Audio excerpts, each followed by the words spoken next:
Hey, we're here. We're here. We made it. We're live. Yay.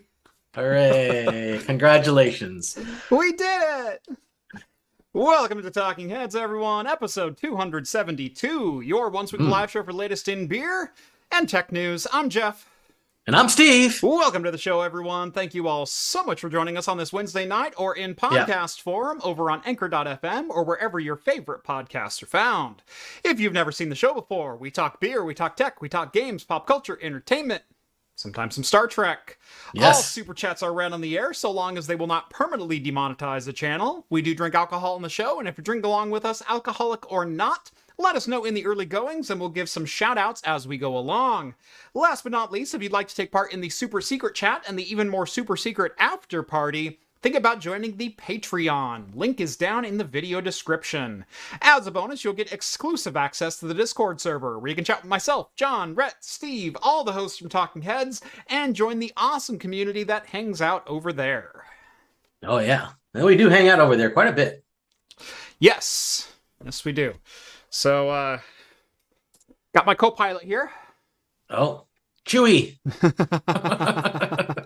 So there was a renaming this week. Okay. He came with the name Charlie, Sir Charles, and we were going to keep Charlie. And then Little Bit seems to have a knack for naming things. Because she was walking around the house and she goes, "Where's Chaco?" And I said, Chaco. And I said, "Who's Chaco? His name's Charlie." And she goes, "No, Chaco. I'm going to call him Chaco." I said, "Why Chaco?" And she goes, "Because he looks like Choc, yo." I thought it was going to be named after the late, great Choco Taco. So, but I guess so not. Chaco it is. Chaco. There we go. It's a good cat's name, too. Yeah. So, yeah, no longer is Charlie, it's Chaco. It's Chaco. Chaco. Because he looks like Choc, yo. I'm like, you can't argue with that. I know. That's a good name. Done and done.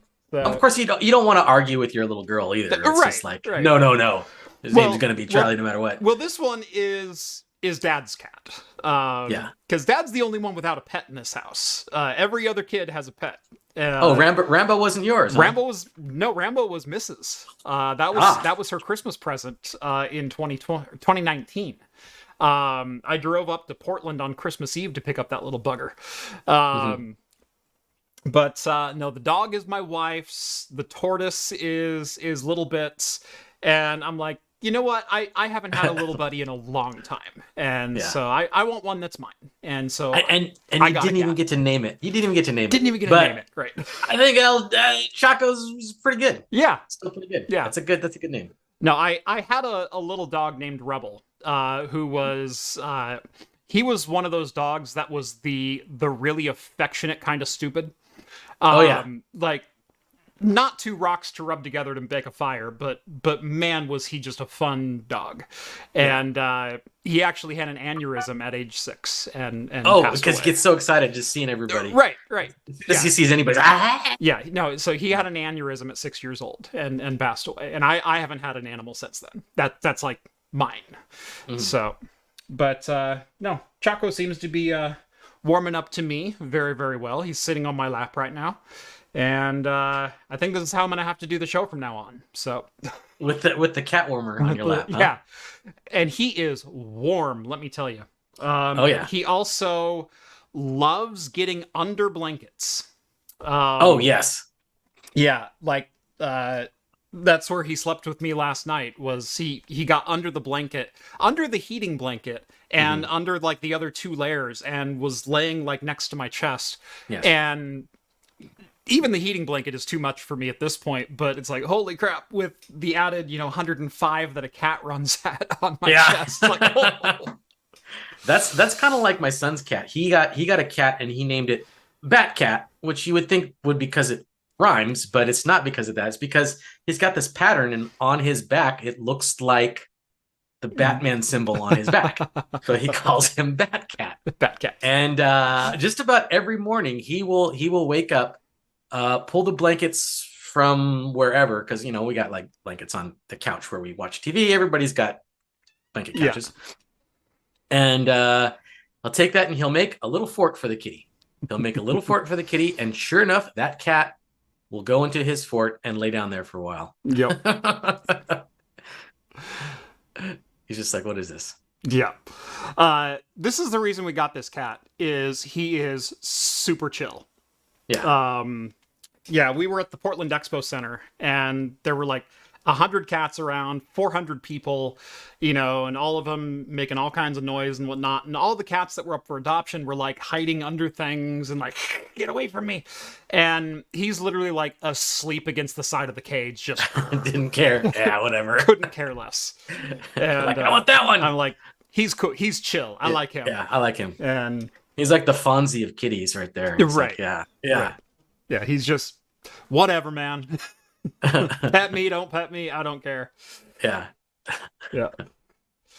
All right, we do have a couple super chats. Tech Geek chiming in with $50. Evening, gents. Got Wednesday off now for a while, so hopefully I'll be able to catch the show again. Sweet. Welcome back. That is awesome. That is always awesome. That is fantastic. A couple evening fellas. Let's see. Michael S. has a Mad Tree Brewing Phantom Forest Juicy Imperial IPA at 8%. 3.9 on Untapped. That's I don't know what that is, but it sounds good. Sounds great. William's got a Dragon's Milk tonight. Fan Always favorite. Good. Tech Guy is drinking a Hessian Revelry from Middle Coast Brewing Company. I never heard of Middle Coast. Yeah. That one's news to me as well. Yeah. Novella Hub, Bald Man Brewing Juice Box Hero, double dry hot hazy pale. Juice Box Hero. I love that name, by the way. Yeah, that's a good one. Only 3.0 is still pretty decent. That's pretty decent. Does it have a label like a Capri Sun or that would like be awesome? Yeah, like a Kool-Aid, blast or something like that would be cool. They had a trend of that for a while, where they would have like beer cans that kind of like resembled Sunkist or a Hawaiian Punch. Kind of looked like the label, but it was like named the beer. I remember seeing those things all over the place for I think it was pretty trendy a couple years ago. We got a 20 kroner super chat from Weidenfeld. Weidenfeld. What are your opinions on Galaxy Quest? Second best Star Trek movie behind Star Trek 4. Yes, Galaxy Quest is great. Yeah. Alan Rickman was the best in that thing. Alan Rickman, Justin Long was fantastic. Oh yeah. Justin Long was in it. It was a great cast. Yeah, Tim Allen, Sigourney Weaver, oh hell yeah. They should have done a second one. They really should have. Yeah. Yeah, it was good. By Grepthar's hammer. What a savings.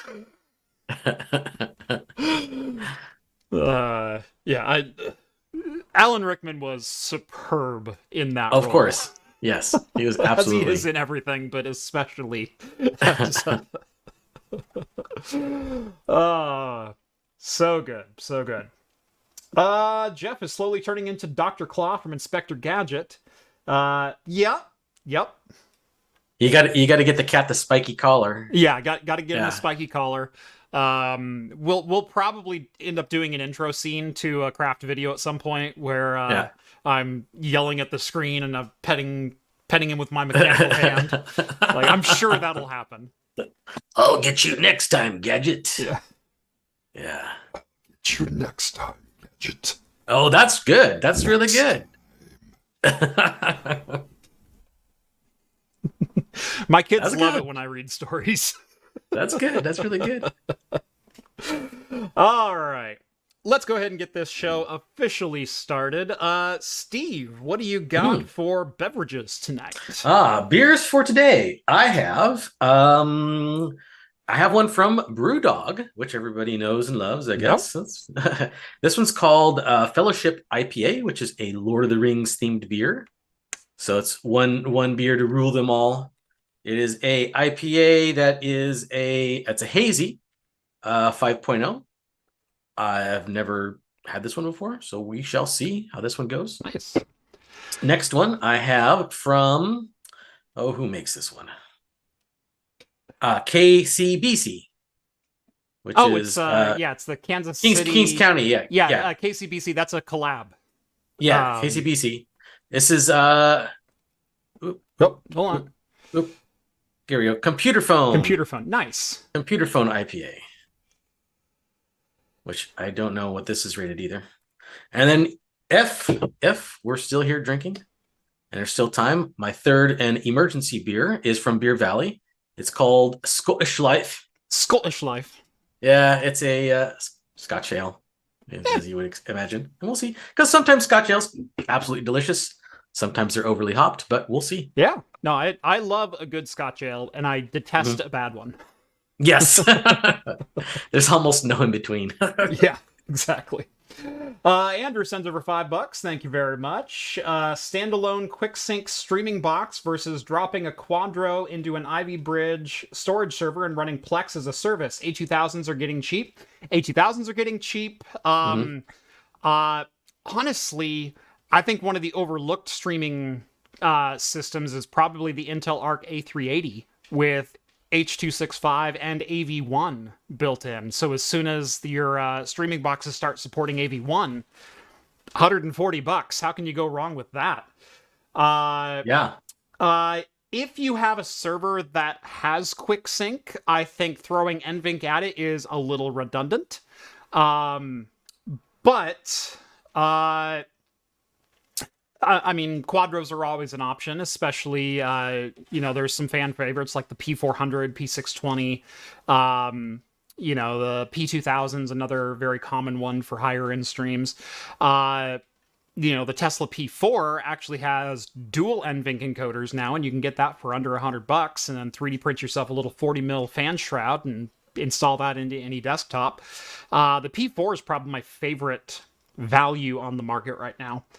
And kind of along those same lines, Janos says, Kraft, are Tesla P100s worth the money? That's actually on my list to find out very shortly. I bought one a little while ago, and I just haven't had a chance to sit down and start actually testing it yet.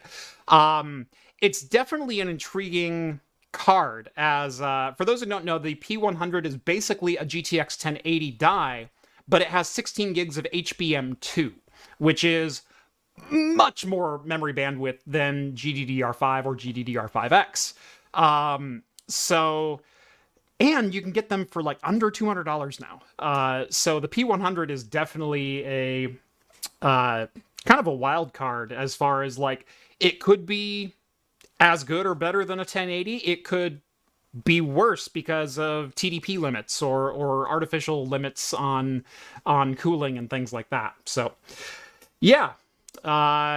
Hopefully you'll see a P100 on display within the next couple of weeks.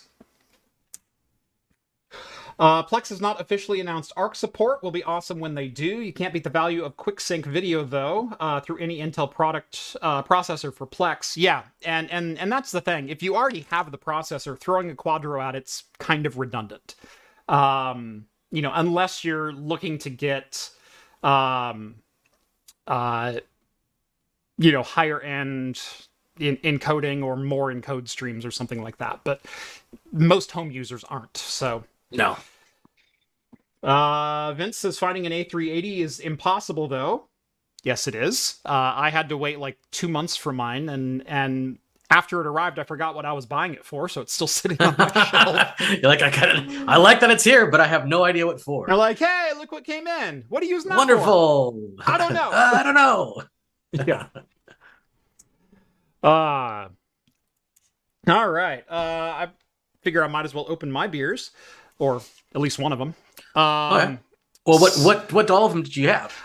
So I've actually got 2 Cruxes.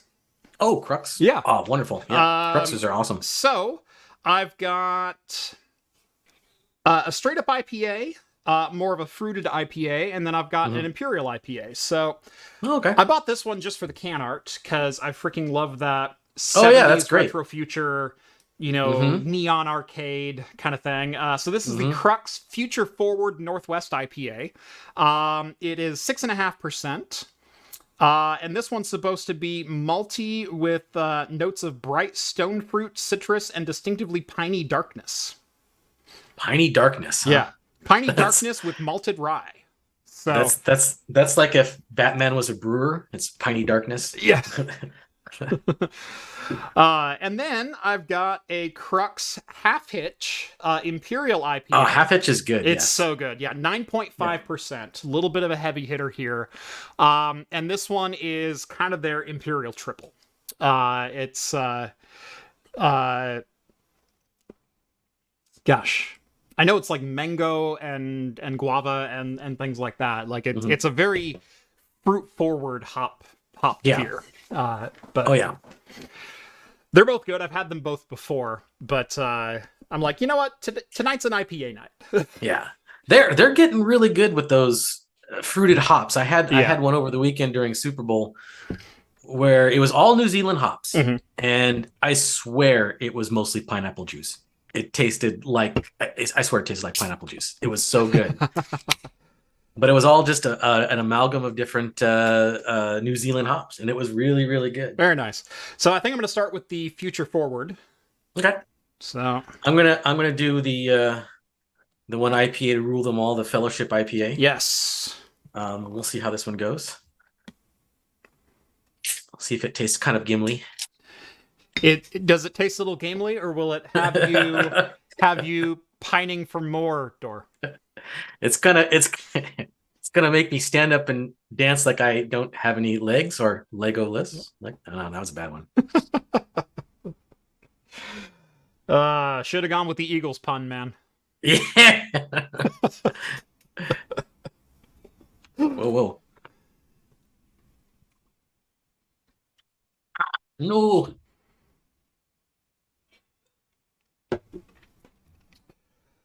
All right. Okay. Quite foamy.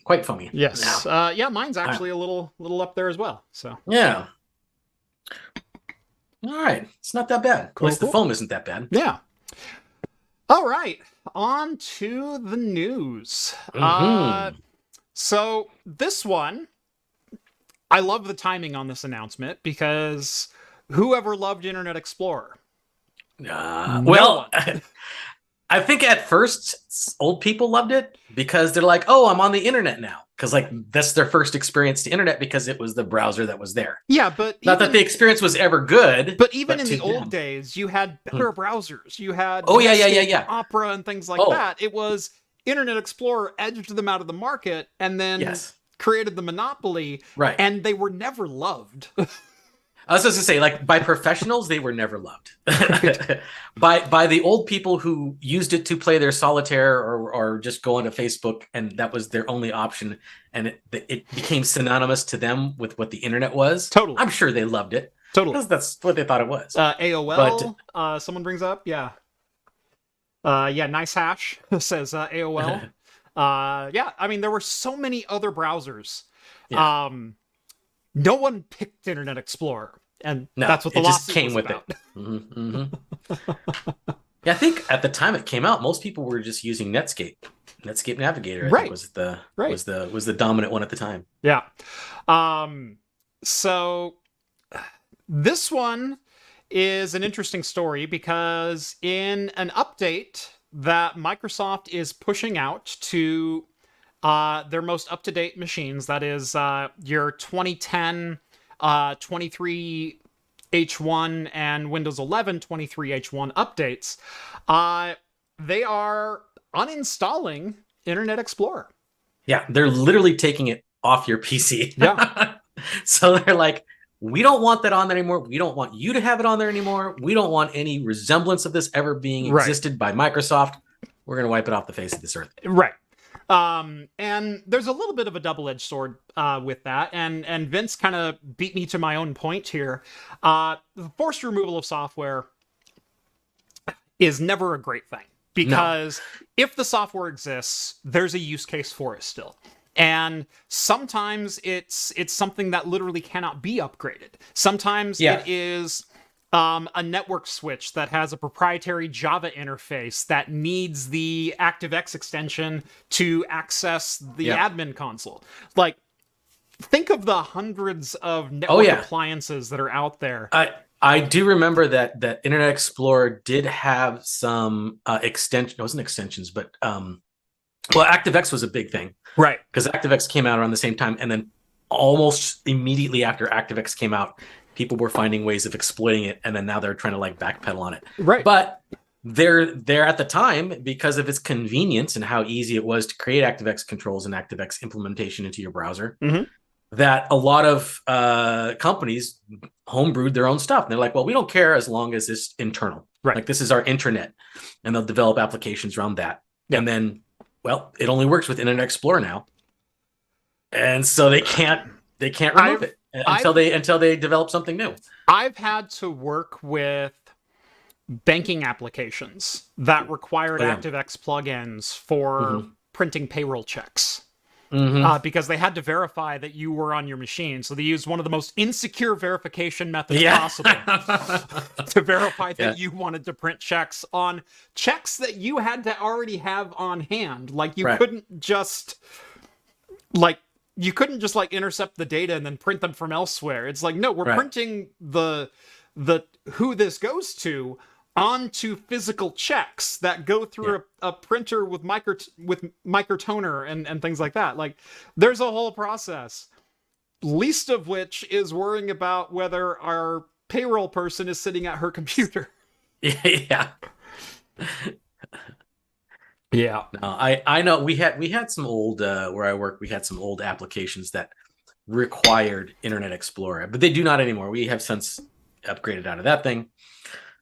But there are, because it was one of our hosted solutions, but it was also an on-premises solution, so we can give it out to customers and they can install it and do whatever they want with it. And I think we still have some that are on the old version that actually require Internet Explorer. So this could potentially affect a lot of people. Right. Yeah. That is if they're still using something modern, because I think this is only on Windows 10 and above. So we're talking 10 and 11. I don't think, because they don't really support, maybe 8. I think they stopped support for 8 and 8.1, correct? So this is only a push for anybody that's got Internet Explorer installed on Windows 10 and Windows 11. Correct. Yeah. Yeah. The upside is virtualizing Windows has really never been easier, even from inside of Windows. There's a ton of different clients to be able to do that. The problem is the layperson, the average employee who, oh, the internet is down. No, your Internet Explorer shortcut isn't working anymore. Yeah. Like, that person can't wrap their mind around using a virtual machine in their workflow. To me, it's like, oh yeah, like, I've been working with virtual machines for 20 years, and it's no big deal, and I understand the concept of virtualized computing and remote computing and VDI and all that kind of stuff, but it might as well be, speaking Latin backwards to your payroll specialist about how you need to print checks now, because Internet Explorer no longer exists and your bank hasn't updated their security methods. Yeah. Lots of fun. Oh yeah. The cost of developing new applications to replace legacy ones is a huge sticking point with a lot of people. It's more or less they would probably spend thousands of dollars trying to make an old system work than spend maybe a little bit slightly more to develop a new system. Right. They're like, well, it's going to save us a couple grand, right? So let's do it that way. Well, you also have, executives whose bonuses hinge on gross profit and things like that, and they're like, how much did you say to develop a new app? Well, the old one's working. Why can't we just keep doing that? Like, yeah. We don't need an internal IT department. And that's how you get applications that have band-aids on top of band-aids on top of band-aids, and then the original developer quits, and then some little component breaks, and then everyone's like pulling their hair out trying to figure out, why is this, what's this written in COBOL? Like, and this is why Steve and John have jobs. Yeah, pretty much. Well, me specifically. There's some old like not C++, but just old DOS C applications that we still support. It's funny you bring up COBOL, because I don't know if anyone's familiar with the YouTube channel Veronica Explains. She does COBOL professionally, and she's done a couple of videos on COBOL and things as far back as like Commodore and getting a Commodore PC online and things like great channel. Go check out Veronica Explains. But yeah, you mentioned COBOL, and I can't think of COBOL anymore without thinking of Veronica. Yeah. Yeah, I know her channel. I've seen a couple stuff that she's done. It's pretty good. It's good stuff. Yep. So yeah, Microsoft started pushing out updates today that will go through and uninstall Internet Explorer from Windows entirely, sunsetting an era that dates all the way back 25 years. Windows 95 days. Almost 30 years. Internet Explorer has shipped as standard with Windows. So yeah. Novella Hub says he did COBOL up to 2 years ago. Wow. Yep. COBOL only in college years ago. Yeah. I think I still have my COBOL CD somewhere. Apparently, there was a book making the rounds not so long ago. It was Borland's Learn C++ in 21 Days. I had that one. I had that one. I bought that book too. I had that one. I bought that book. I might even still have it. Yeah, I don't think I have that. Well, maybe I do. I have a whole box full of my old PC tech junk, and I put manuals and DVDs and CDs and stuff in there.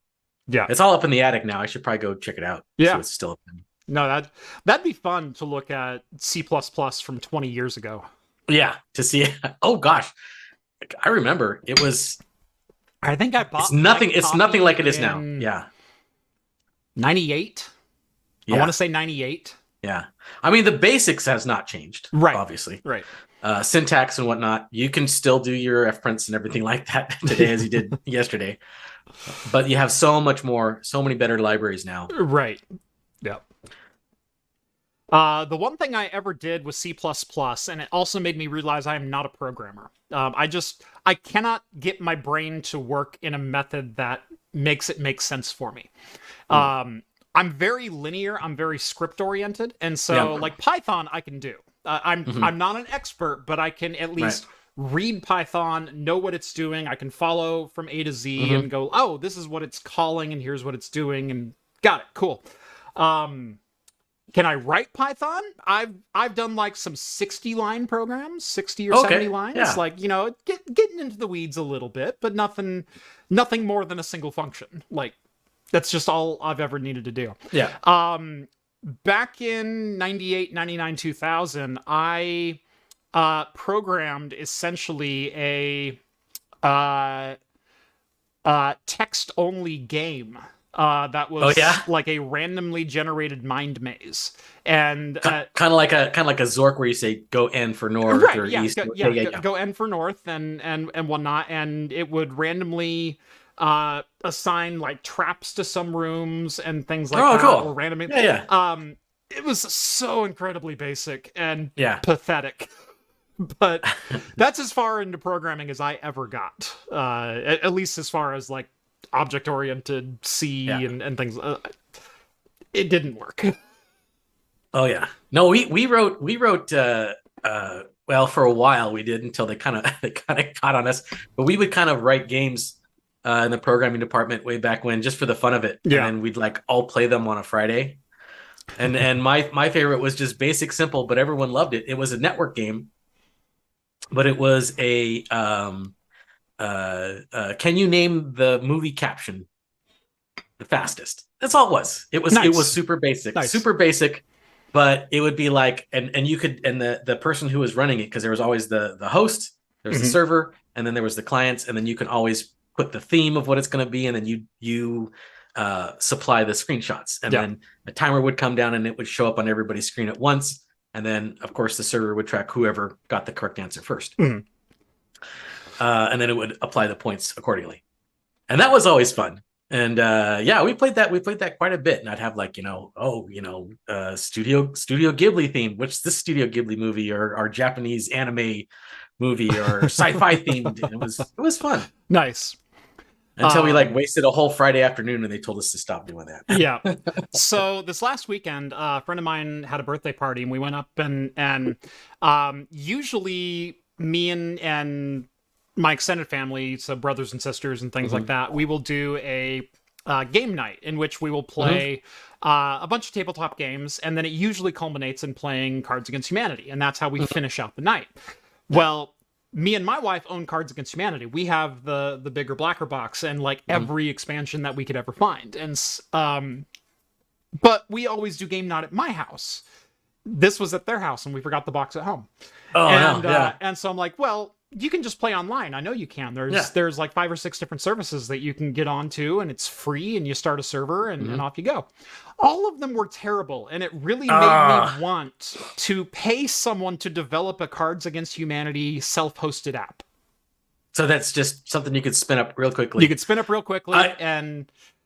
I think here's the problem. If you make something that's good and successful, the people who make Cards Against Humanity will probably take issue with it. Cards Against Humanity gives it away for free.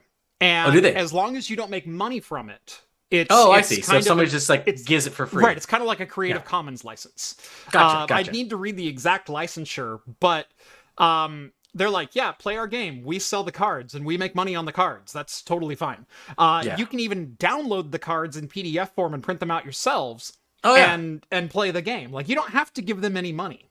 And I'm not looking to, like, publish anything to the App Store, but I'm looking like, man, could we develop some kind of extraordinarily simple iOS or Android app, or both, or web-based client or whatever, give it an IP address of a server, and then have just people join my self-hosted server for Cards Against Humanity. Like, I wouldn't think it would be an application just for my friends. I wouldn't think it'd be too hard to do. Right. I mean, because you could just have a database somewhere with all the card phrases, and then you have a nice CSS front end where it automatically puts the cards on it. And you just have to have some kind of back end to track users and how many players and stuff like that. How many players, what's the player selection, whose the cards are, and the cards are selects the winner, and then you assign a point and you move on to the next round. Like, it's not rocket science. No. So, hey Steve, you want like $100 to make the Cards Against Humanity app of my dreams? It's a little undercutting it a bit. It's not undercutting it by quite as much as as someone tried to undercut me today. Oh, really? Oh, yeah. I think I mentioned this on Twitter yesterday. I don't even think I made a Twitter post. I think I made a Mastodon post about this.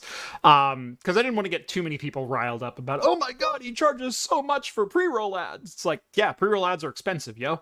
Yeah. It's where I make a lot of money from.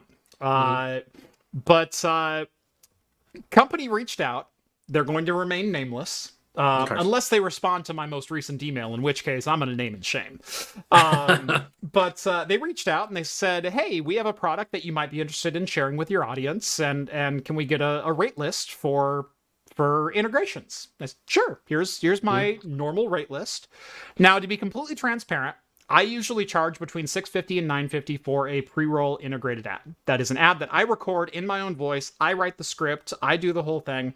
If you buy multiples, I'll usually make it funny. Like buying a single ad, you're probably just getting a copy read. If you buy like 3 or 4 ads, you know what? I can invest a little bit more time into this. And make a little production out of it. And I'll make a little production. I'll make a Manscaped ad, or, a Lenode ad, or whatever else. And it'll make it humorous, and you'll get your money's worth.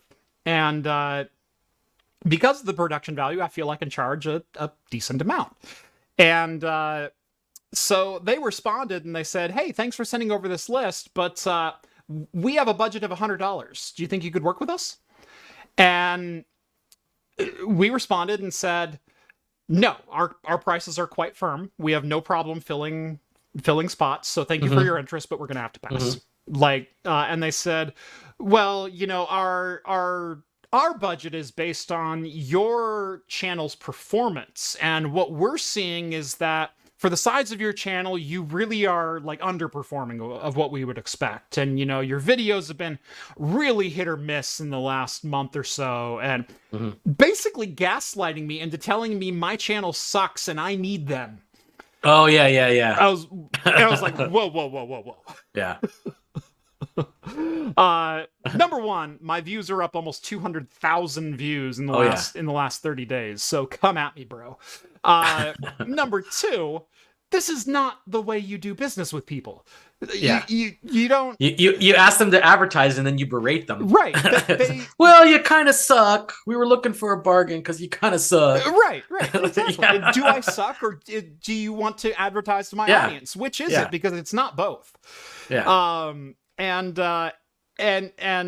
so they're like, can you give us like a one-time discount for like a good faith thing? Because, our product is just going to explode in popularity and we'd like to take you along for the, like, they are trying every trick in the book. To get an integration. Yeah. And we responded and said, no, we're not interested in working with you. The gap between 100 and 950 is too far for you to cross. I know how this ends. It's not going to end well. You haven't even paid for this email conversation. I guarantee I'm never going to get paid. So thank you for your time, but see you later. Kindly F off. Yeah. In the most professional way possible. They came back at us again and said, okay, fine. Well, $200, but you've got to guarantee X, Y, and Z. Like, they're adding a whole bunch of stipulations. It's like, oh my gosh. Then they pile it on. Yeah. And it's like, bro, do you even know who, like, I know I'm not the biggest fish in the pond, but I am like a top 50 tech creator and whatnot. And $200 does not get it done. Yeah. Not in the slightest. Yeah.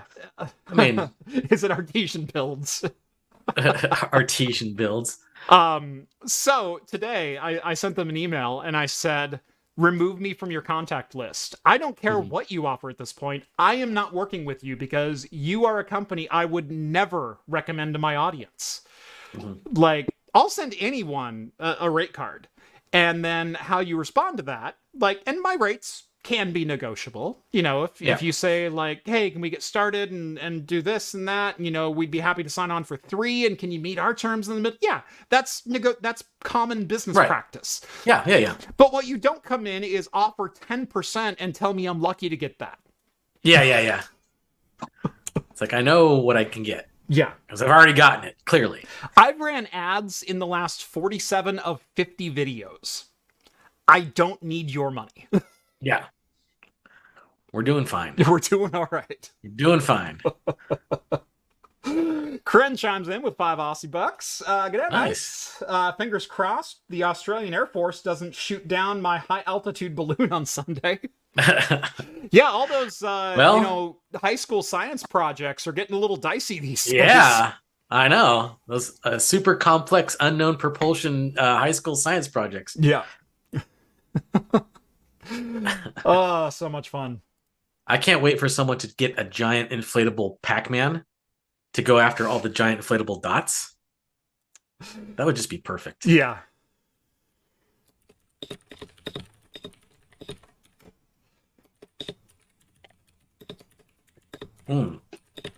How's that beer treating you?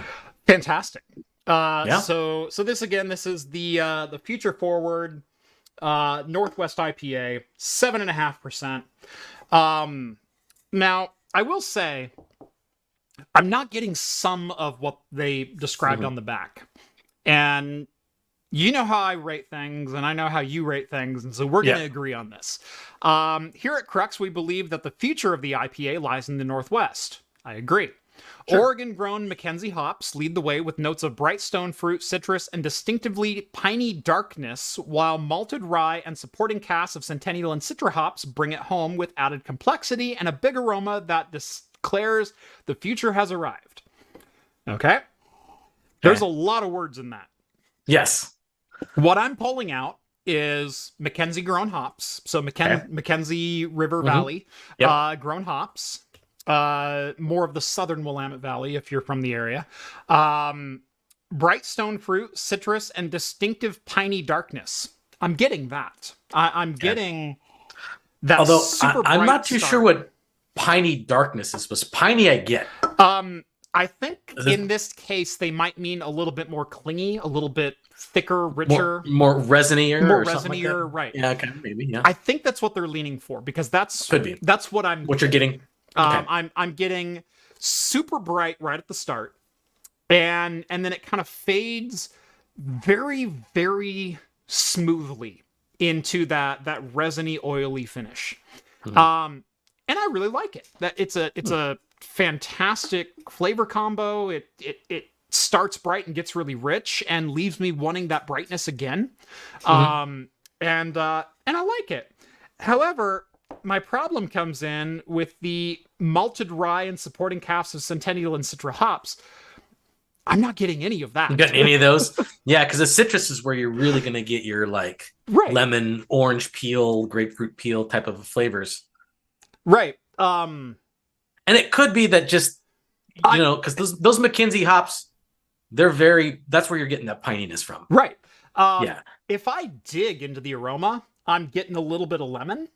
Which again is more the Mackenzie flavor, not the Citra and Centennial. I'm not getting the second half of that paragraph.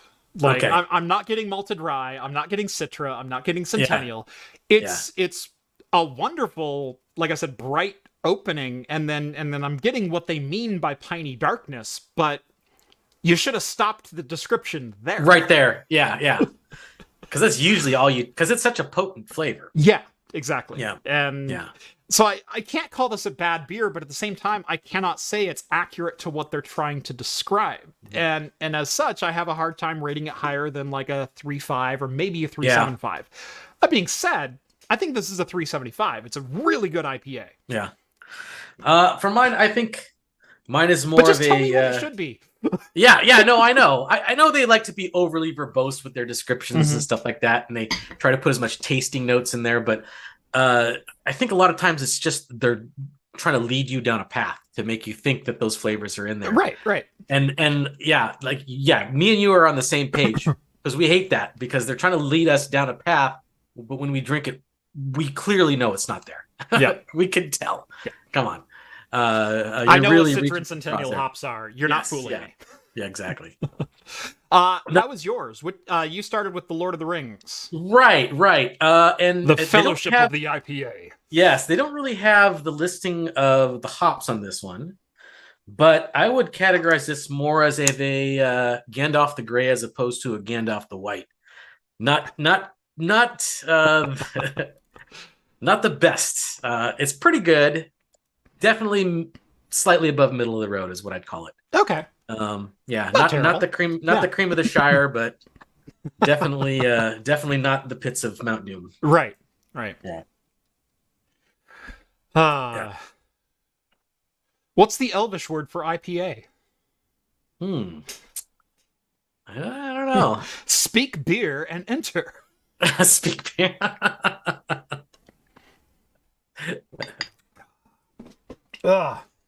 Yes. Cool. Well, this one came as a bit of a surprise to me, but this may be my final Lenode read. Because really? Lenode, remember they were purchased by Akami about 6 or 8 months ago. And Lenode, as of today, was officially dissolved into Akami. Now, they're keeping the service, the Lenode services, but they're no longer calling it Lenode. That's not even a branch of the company. It's just Akami is offering cloud hosting. But I haven't gotten any direction nor a cease and desist for giving the Lenode advert. So I reached out for clarification today based on the announcement that, even if you go to Lenode.com, it forwards you to Akami.com and says, here's Akami's cloud hosting options. I think the ad still stands. I think the offer still stands. And I haven't received any notifications about anything else, but this will probably be the last video with any kind of Lenode branding on it. Okay. So well, that's because I was kind of running out of Lenode rhymes anyway. Right. So with that being said, today's episode of Talking Heads is brought to you by Lenode. Hosting your own server also means you get to host all your own problems. And even the most skilled network engineer will tell you should decentralize your network. So why not host your services with Lenode? If it runs on Linux, it'll run on Lenode. That includes software for most of the tutorials you found on my channel, like how to run your own ad blocking, recursive DNS servers, VPN gateways, your own cloud-based Plex servers, and more. They offer shared CPU plans for as little as $5 per month and can scale as high as your needs go, whether it be virtualized hosting, dedicated enterprise GPUs, NVMe block storage, and more. Even if you do host your own servers, you can use Lenode to keep a backup off-site, because remember, RAID is not a backup. Lenode is also expanding at light speed, with 12 new global data centers planned before the end of 2023. Visit Lenode.com, may it rest in peace, /craft computing, and get a $100 60-day credit just for signing up for a new account. That's Lenode.com /craft computing, and again, thanks to Akami for sponsoring today's episode. That's right. Go to Lenode to store all your C++ code. Man, if only I had a backup of my text adventure game. Yeah, that's right. You could keep it on Lenode. Well, it's Konami now. Now I'll have to think of things that rhyme with Konami. Akami. Is it Akami? Oh, that's yours. Oh, Akami. Okay. Right. So let's see. Konami is someone completely different. Yeah. Okay, Akami. It's better than slices of salami. There you go. Can always count on you to bring it home. Although I do like a good salami, though. That's going to be hard to beat. It really is. Now I'm kind of hungry and mad at you all at the same time. Hyundai and Kia have been forced to update software on millions of vehicles because of a viral TikTok challenge. Let me say that again. The Korean car brand has been forced to upgrade software on millions of vehicles over a TikTok challenge. Apparently, 8 million vehicles are eligible for free anti-theft software upgrades after the so-called Kia challenge on social media resulted in thousands of car thefts. Yeah, imagine just like not necessarily, hey, it's a slight defect, your brakes might go out, we have to do a recall. It's like, no, thousands of our cars are getting stolen now. We need to do something about that. Yeah. So prior to this article coming out, I was unaware of this TikTok trend. But apparently it's been called the Kia Challenge and been going on since 2015. So Kia and Hyundai vehicles both lack electronic immobilizers that prevent theft and can simply be turned on with a key. Now, as a lot of you know, a lot of vehicles starting right around like 2005 started coming with NFC or HID style tags, chips in the key, so chipped keys that would essentially handshake and allow the ignition to fire and allow the car to keep running. Well, Kia and Hyundai have not implemented that into their packages. So, by simply basically turning the key, or how exactly did this challenge work? Okay, so from what I understood from this article, and to be fair, I did not really read it super in depth, but it really is the theft alarm software logic, where basically I think if the logic is if it doesn't even if it doesn't recognize the signal or doesn't because there's a handshake that goes on, right? And if it still will turn on through this hack that they're doing, but the alarm will turn off regardless. Okay, gotcha. So this update is supposed to leave the alarm going, so it's not preventing them still from doing it, but the alarm will go on longer, from my understanding. But it's okay. Someone chimed in, and I just again, I had not read this particular article prior to the video starting. The thieves known as the Kia Boys would post instructional videos about how to bypass a vehicle's security system using tools as simple as a USB cable. Not a module, not a FPGA or anything like that. Literally a shorted out USB cable, which would disable the alarm and allow you to bypass the key mechanism. So the software upgrade modifies certain vehicle control modules on Hyundai's vehicles equipped with a standard turn key to start ignition system, not the push button ignition, which does have an NFC and things like that.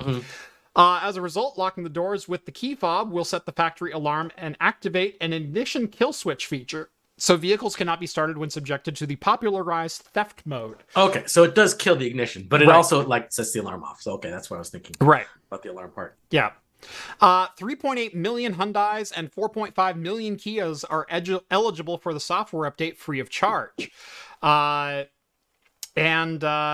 Starting this week, if you have a 2017 through 2020 Elantra, a 15 through 19 Sonata, a 20 through 21 Venue, are all eligible for the update, and they are pushing out new models in the coming weeks.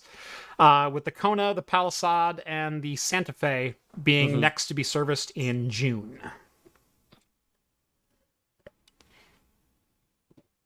Yeah, Yep. that's a bit of a flub. Yep, a little bit. Yep. Boy. I know. I was kind of amazed that it was just with a USB, not like a dongle, Yeah. but with just the cable. They can do it with the cable. Yeah. I mean, I've never seen these videos before because number one, if there's any car in the world that I would steal, like Kia would be on the bottom of my list. You know, But I've talked about in manufacturing before. We've gotten into talks about quality and whatnot of certain parts. I think there is still a stigma that exists against Kia and Hyundai for what they did in the late 90s and early 2000s, and that was making cars so cheap they literally had to give them away for free. oh yeah, they were pretty bad quality. That is the buy an Optima and get a Kia Rio for free. Buy a Sedona and get a Kia Rio for free. Like, they were giving you an $8,000 car because they couldn't sell them. Right. And was the car crap? You better believe that. Oh car yeah, was they were. crap. Oh yeah, Holy yeah. God, those things were horrible. But it was really the best that they could do at that time. Now, the thing is, if anyone has ever worked in manufacturing, you know that you have tolerances that you have to hit for certain fitments, certain parts have to be within, so many thousandths of an inch, so many tens of thousandths of an inch and whatnot. So your interference fit and your, if you're doing engines you got to make sure the head gaskets will seal, and you got to make sure the pistons will run smoothly, and you got to make sure this and that will all work. Manufacturing techniques and technologies have come so far in the last 20 years that we can make things cheaper than we've ever made them before. When it comes to interference fit based equipment, look at equipment like an iPhone, where on a electron microscope level, they will measure the surface finish of an iPhone and made it to a screen that has a similar tolerance in it to get you a better quality product. And they boast about that, but it really is a thing that they do. And it's why the iPhone's fit and finish out of the box are really bar none. That same level of manufacturing prowess and precision has also made its way into other industries, namely the auto industry. Think about, I think about this all the time, about the Hyundai Tiberian that I test drove in like 2006. And this was like a 2004 Tiberian. And what a steaming pile of dog crap that car was. Oh yeah. For being a car with like 28,000 miles. The steering was loose and unresponsive. The transmission, it was an automatic transmission, and it shifted literally like a rock tumbler. Are you thinking of the Tiburon? Tiburon. Yeah, Tiburon. Yeah. I looked at However that you pronounce it. too. Yeah. Yeah, it's Tiburon. Tiburon means shark. Okay. Yes. Yes, because I test drove one of those too. Because I considered buying one way back when. One of the worst cars I have ever sat behind the wheel. Oh yeah, it was real. I mean, it is sleek looking from the outside. Right. It looked sharp, and it was competing in a world where, the Civic was coming out with their new their new body shape. You had cars like the Mazda 3 and the Mazda 6 that were starting to turn heads. You had some of the old standards from like the second generation Neon and things like that. You know, even the Americans were getting into like the looking sleek and whatnot at that time. And then you had, you know, this supposed two-door sports car from Hyundai, and you go, maybe I'll give that a look. Holy crap, that thing was a pile of trash. No, it was not great. You could, as soon as you sat in the thing, just looking at the interior felt cheap. It did. Every it felt aspect really bad. of that car felt cheap and horribly thrown together and whatnot. 15 years later, it's not the same story. And it's because manufacturing has gotten so much better and the tolerances are so tighter. And not only the engineering, but the actual manufacture process and assembly process has gotten so much more refined and is so much more accessible to companies that may not have billions of dollars to spend on research and development, but now have, you know, 100 million to develop a car. Yes, it's still a cheaper car, but that's not necessarily a bad thing. I think you're getting a way better product than you did back in 2004. And the entire automotive industry, as far as longevity of vehicles, is showing that, with the exception of Tesla, as far as initial quality. Hyundai and Kia are not the same car company that they were 15 years ago. Now, don't buy a car from Kia or Hyundai 15 years ago if you still find one running. They're not going to run much longer. But like, give me a 2019 Kia Stinger, and I'm a pretty happy guy. You know, give me a modern, I can't believe I'm saying this, Veloster. It's not a terrible car. To be fair, I have not driven any recent Kias or Hyundais. I was so soured on the past from test driving them and looking at them. And if you look at their modern EVs, holy crap, they're great. Are they really? Yeah. The Ioniq 6, the Kia has, I forget the name of, I think it's their EV5. It's basically an electrified Sportage. But they are both incredibly well-polished vehicles. And they're turning a lot of heads. I mean, they have my attention, to say the least. Well, it's going to be soon that I'm going to be in the market for a new car. So but I don't. We'll see. I think I'm trying to hold out a couple more years. I bought a Ram 1500 this last year because I needed a truck, and I still have my 350Z, and in fact, I still have our old family car as well. I have our 2008 Mazda CX-9. So I've got a pretty decent little fleet of vehicles. You know, if ever you wanted a 3-car garage, I have the 3-car garage. I've got the Mazda CX-9 all-wheel drive, you know, family cruiser, 7-passenger family truckster. I've got my Ram 1500 5.7 Hemi, and then I've got my 350Z convertible. And you want my 3-car garage? That's my 3-car garage. But we've also now got a Toyota Sienna hybrid. We bought a 2021 Sienna. Love that freaking van. I've never been a van person. Holy crap, that van is amazing. And that's kind of what we're looking at too, because we're looking at getting a van. Yeah. Not that I want a van, but it's kind of a necessity right now. Right. But yeah, no, the Sienna, amazing car. And we got it at MSRP in the middle of like the automotive wasteland. So I think even better of it now.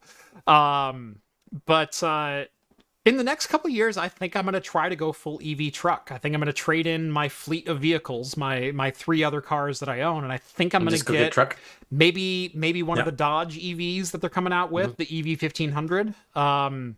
I've looked at Chevy's up and coming Silverado EV. The Lightning has my attention. So yeah, we'll see what happens. At the moment, I only have a payment on the minivan, and I'm really happy about that. Well, whatever you look at, make sure that it cannot be hacked by just a USB cable. Yeah, we'll make sure that you can't bridge. Make sure you can't do that. USB cable and steal my car. All right. Couple more stories. We've got some beer news to get to. Mhm. So supposedly in Iraq, archaeologists have uncovered the remains of a supposed 5,000-year-old tavern. Hmm. And in that tavern, not only did they find, a ancient what they would consider a refrigerator, Right. which, of course, it wasn't a refrigerator, but it's where they would store things. Right. How did they know it Cold was a storage. tavern? Because it had underground cold storage and ancient beer recipes. Exactly. Ancient beer recipes were in there. Um, Now, of course, their beer recipe probably isn't going to have anything close to what the beer recipes we have now because they didn't start adding hops in beer until what, the 16th, 17th century? I can't remember what it was. It was around that time. Yeah, something like that. It wasn't until they started shipping beer and using the properties of hops, because hops is a hops were preservative. added earlier than that, but we got the IPA because they were over hopping the beer so they would survive the journey from Great Britain to India. But yeah, no, hops had been in beers, I believe, as far back as like the 800s or 8th or 9th century or something like that, but became much more of a base ingredient as of like the 16 and 1700s, when Britain conquistadors were at their peak. But Spanish conquistadors. I said what I said. I think it was, what is it? What is it? History remembers the Spaniards getting there first, and then Britain kicking their asses. So I only know British conquistadors. I only know the elite army unit of whatever nation because of Age of Empires 2. Yeah, right. What was it? It's the long bowman. That's right, the British long bowman. Yes, the AOE 2. Yeah. But yeah, I think it was the Spanish had the conquistador. Yeah.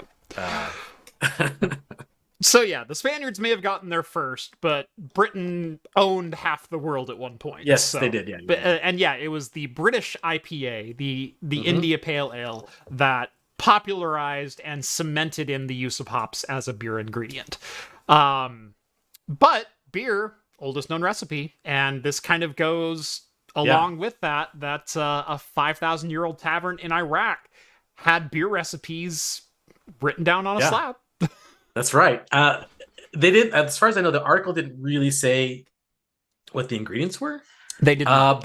No, they did not. And it would be interesting to know what it is because there is, for people who are interested, there are a few beer makers out there that do replicate ancient beer recipes. And I think Dogfish Head, if you can find it out there, there's Midas Touch, which is not a 5,000-year-old. Like it's a 2,700-year-old recipe.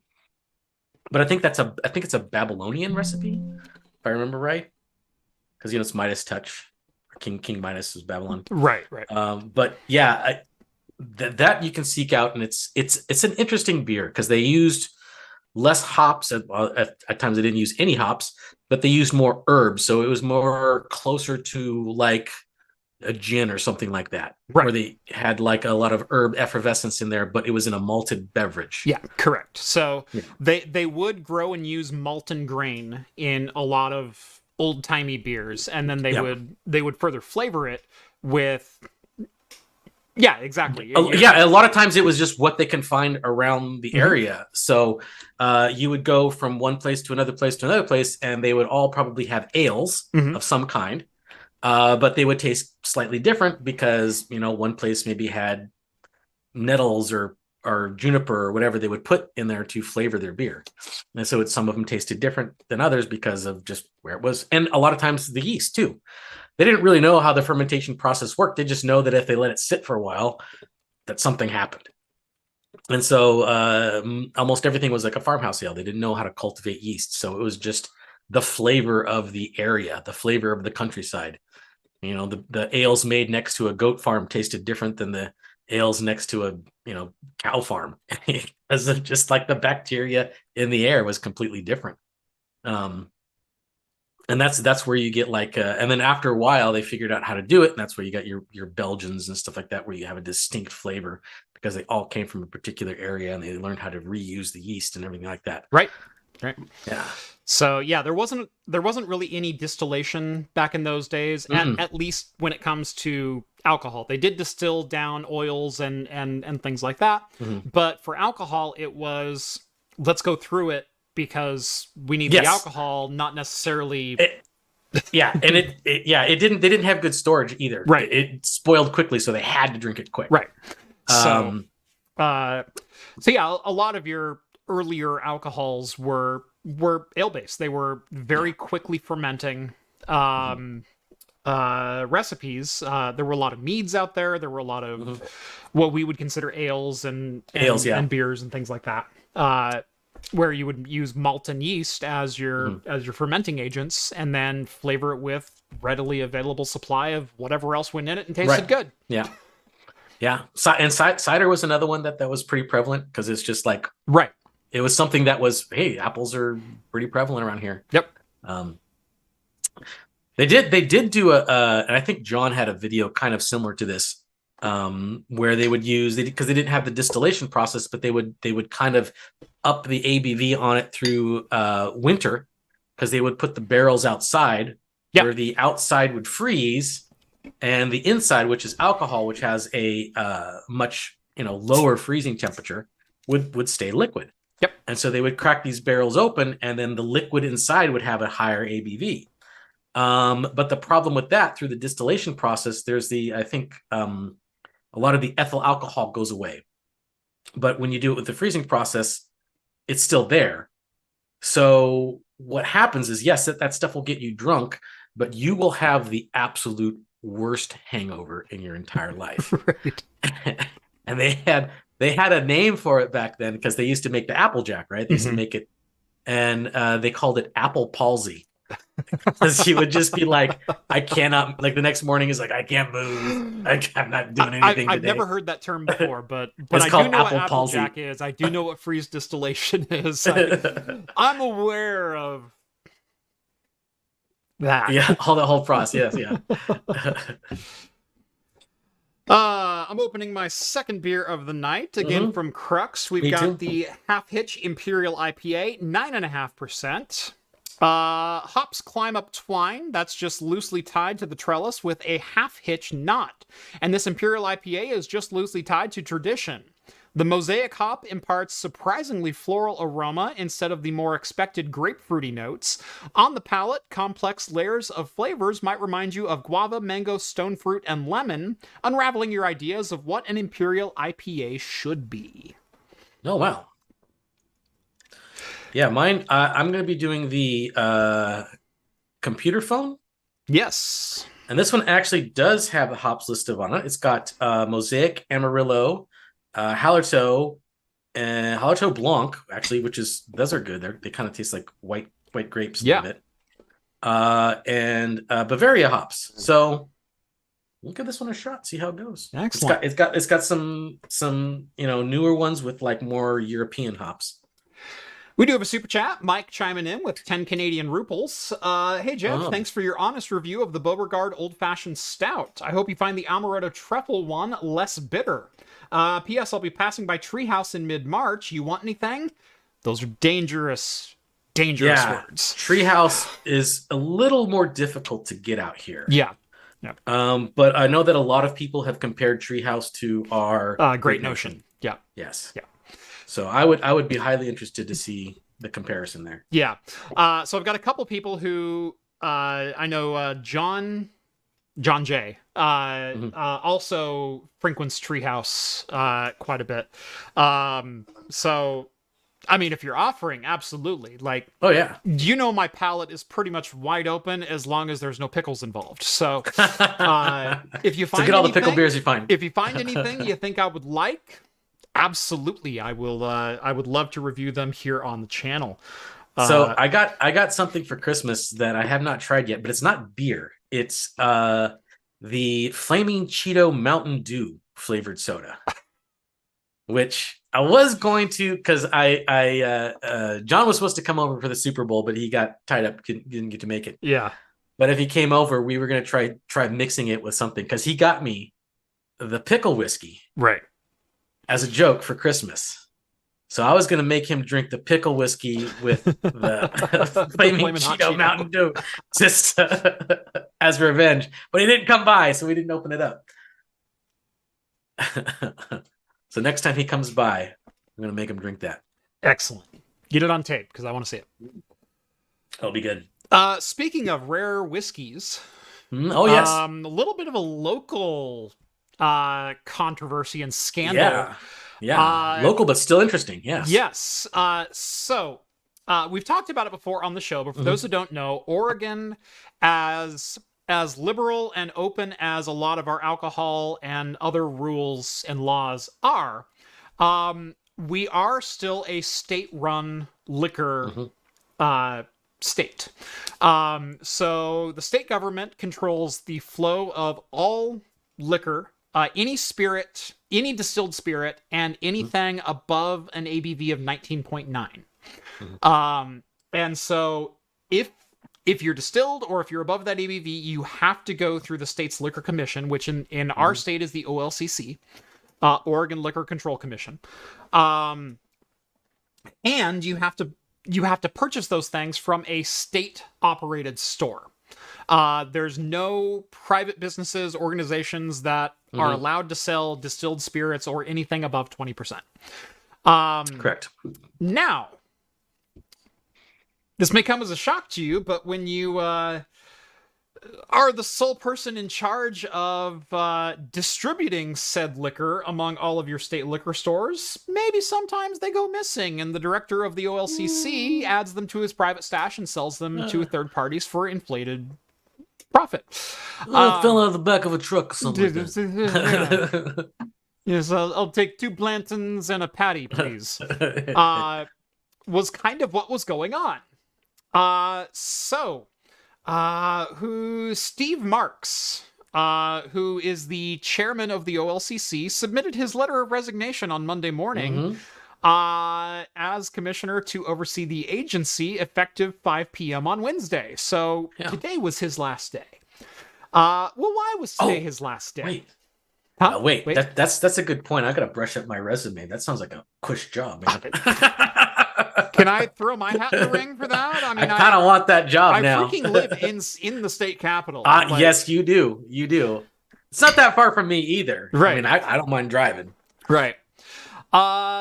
So the governor asked him to resign his position as the executive director of the OLCC, effective immediately, because he'd been skimming off the top, so to speak. Yeah. What exactly happened? Well, I'm going to quote directly from OPB, Oregon Public Broadcasting. Marks came under fire last week when an internal OLCC investigation came to light that revealed his agency's top managers had made a habit of reserving bottles of hard-to-get whiskeys for their own purchase. For a chance to purchase those same bourbons, members of the public must compete against thousands of other Oregonians in a state-run lottery. So we're talking about things like Blanton's, Old Van Winkle, Patty's, etc., etc. So bottles that normally sell for legit hundreds and even thousands of dollars. Yeah. They were reserving for themselves and paying the wholesale prices for. So not even the inflated, retail cost of. So a bottle of Blanton's normally go for like $300-400 retail. He would pay for them, so the OLCC wasn't losing money, but he'd be paying like $85. Yeah.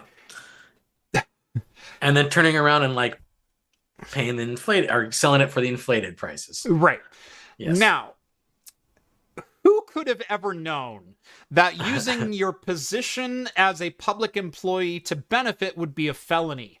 Oh, everyone who's ever held a public position with the government in their life or done any business with a public organization. Yeah, you're not supposed to do that. He's going to walk away with a slap on the wrist, but holy crap. This is embezzlement of the government 101. Oh, yeah. You cannot do this crap. He supposedly had been doing this for years, too. Yeah. So, yeah. And that's probably why I've never seen Pappy Van Winkle in a liquor store ever before. It may be, because now the OLCC would directly sell to some consumers. You had to... I believe part of the lottery was put down like a 40% deposit, proving that you could purchase these bottles.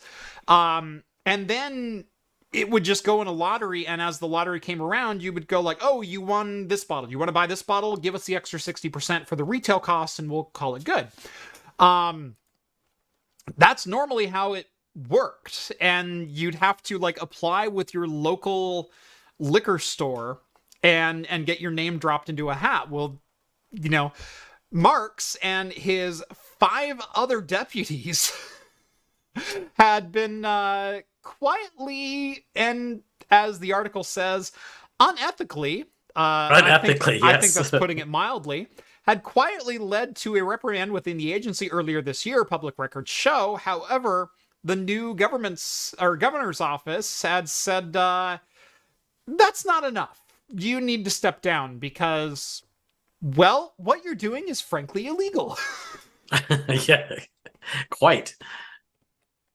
Yeah, so Governor Tina Kotek, new governor here in Oregon, called for wholesale change at the OLCC, requesting that all top-level managers who acknowledged obtaining liquor via preferential treatment lose their jobs.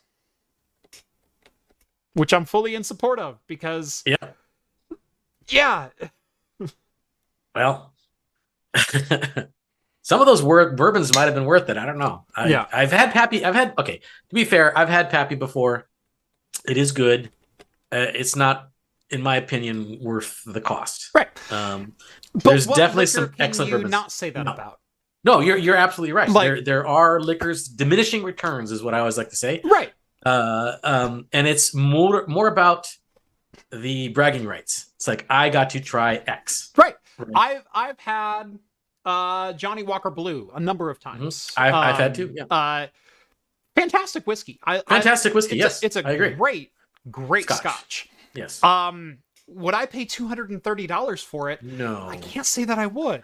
No. And I'm someone who's spent, $100, $120, $130 on bottles of liquor before. Yeah. I think I'm on my 3rd box of Jameson 18 Gold. Because that box is $100.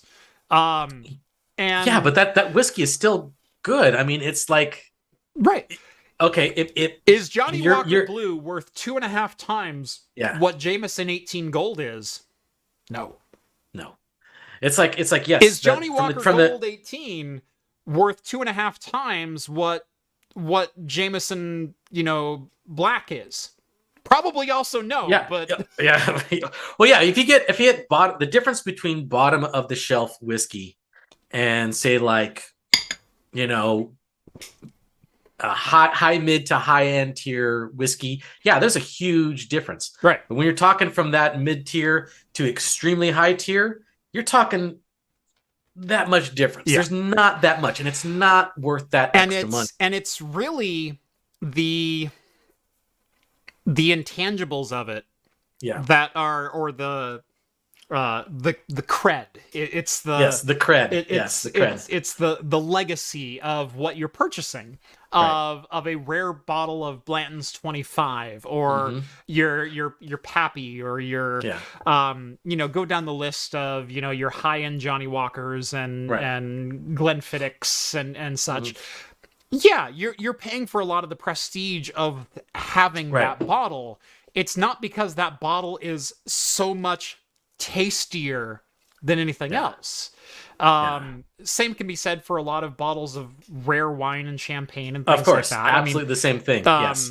A lot of people don't know this, but a lot of wine in the States comes from right here in the Willamette Valley too. Oh yeah. We get a lot of great wines. Great hop growing weather is also phenomenal for grapes. For grapes, yes. Yeah, there are more wineries than breweries in my area, and that's saying something. Oh yeah. Yakima Valley's got tons. Yeah, I mean, there's Willamette Valley. There's what's the just west Willamette of Valley? The Willamette Valley Vineyards is probably the biggest. Yeah. No, there's Eola wines. Yeah, they're a huge name in wines, and either as a winery themselves or as a provider of grapes for basically every other wine that comes out of Oregon. Oh yeah. So yeah. Oh, we're talking about Johnny Walker. I'm expecting Trippic to pop in. I'm surprised he hasn't yet. I basically Beetlejuiced him. So yeah. Yeah, you said it 3 times, so he's got to be here pretty soon. Yeah. Four Roses fan here. Four Roses is fantastic. Four Roses is fantastic too. Yeah, like I even find like, some of the cheapest garbage whiskeys, like low end Wild Turkey, I don't like. Johnny Walker low end, I don't like. Yeah, but you get some of their single cask barrel aged stuff. Yep. Yeah, they cost like maybe $65 a bottle, but they're phenomenally delicious. Way better than their base. Right. Their base bottle. And I'm not a whiskey snob by any means, because I have, like I said, I have a Jameson 18 year on my shelf right now. I've got a Glenfiddich 14. I've got a Rogue stouted whiskey cask strength.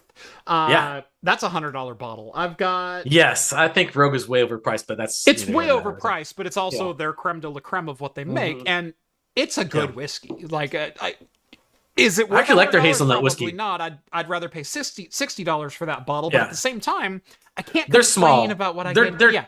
Their distilling is really small process. Exactly. Especially they're re-aged in the stout-aged barrels and then bottled in cask strength. Oh yeah, that tastes way better. That's what this is. That stuff's good. So yeah, this is the Stouted Thunder, which is the Rolling Thunder whiskey aged in their Rolling Thunder Imperial Stout barrels. Yeah. It's good. That's good stuff. Because Rolling Thunder is really good too. Yes. So I've got some really, really phenomenal whiskeys on my shelf. At the same time, if someone asks me like, hey, I'm looking at getting into whiskey, what do I go buy? Like, I've got $30 or $40 for a bottle. Bro, hold up. Pump your brakes. Go with an Evan Williams bottled in bond. Yeah, that's good stuff. Figure out if you like whiskey first, because that bottle is like $13. Yeah. And it'll tell you if you like bourbon. Well, what if I want to get into this? Oh, even better question. Go for a Bullet Rye, because for $22, you'll figure out if you like rye. And because I think there's a distinctive taste between a rye whiskey and a bourbon. Totally. And then I like both American of them. and Canadian mixed in there as well with all different grain bills. I personally prefer a rye, but I like a good bourbon too. They're both great. And I'm in that same bandwagon. I've got some really, really expensive ryes on the shelf. I've got a Pendleton rye up there, a 12-year Pendleton rye. Yes, Pendleton rye is good. So good. Years. But yeah, and a couple people chiming in. Evan Williams White Label, which is their bottled and bond 100 proof, amazing value bourbon for the price. Oh yeah. If you want to step it up and you want to spend $25 or $30, go with an Elijah Craig small batch. That's probably one of the best bourbons that you'll ever find, and it's $30. So around the scandal of the OLCC basically doing insider trading to acquire rare bottles of whiskey and not distributing them to the public like they were sworn to do per their positions. Yes. I will say no whiskey is worth going to jail over. No whiskey is worth losing your job over.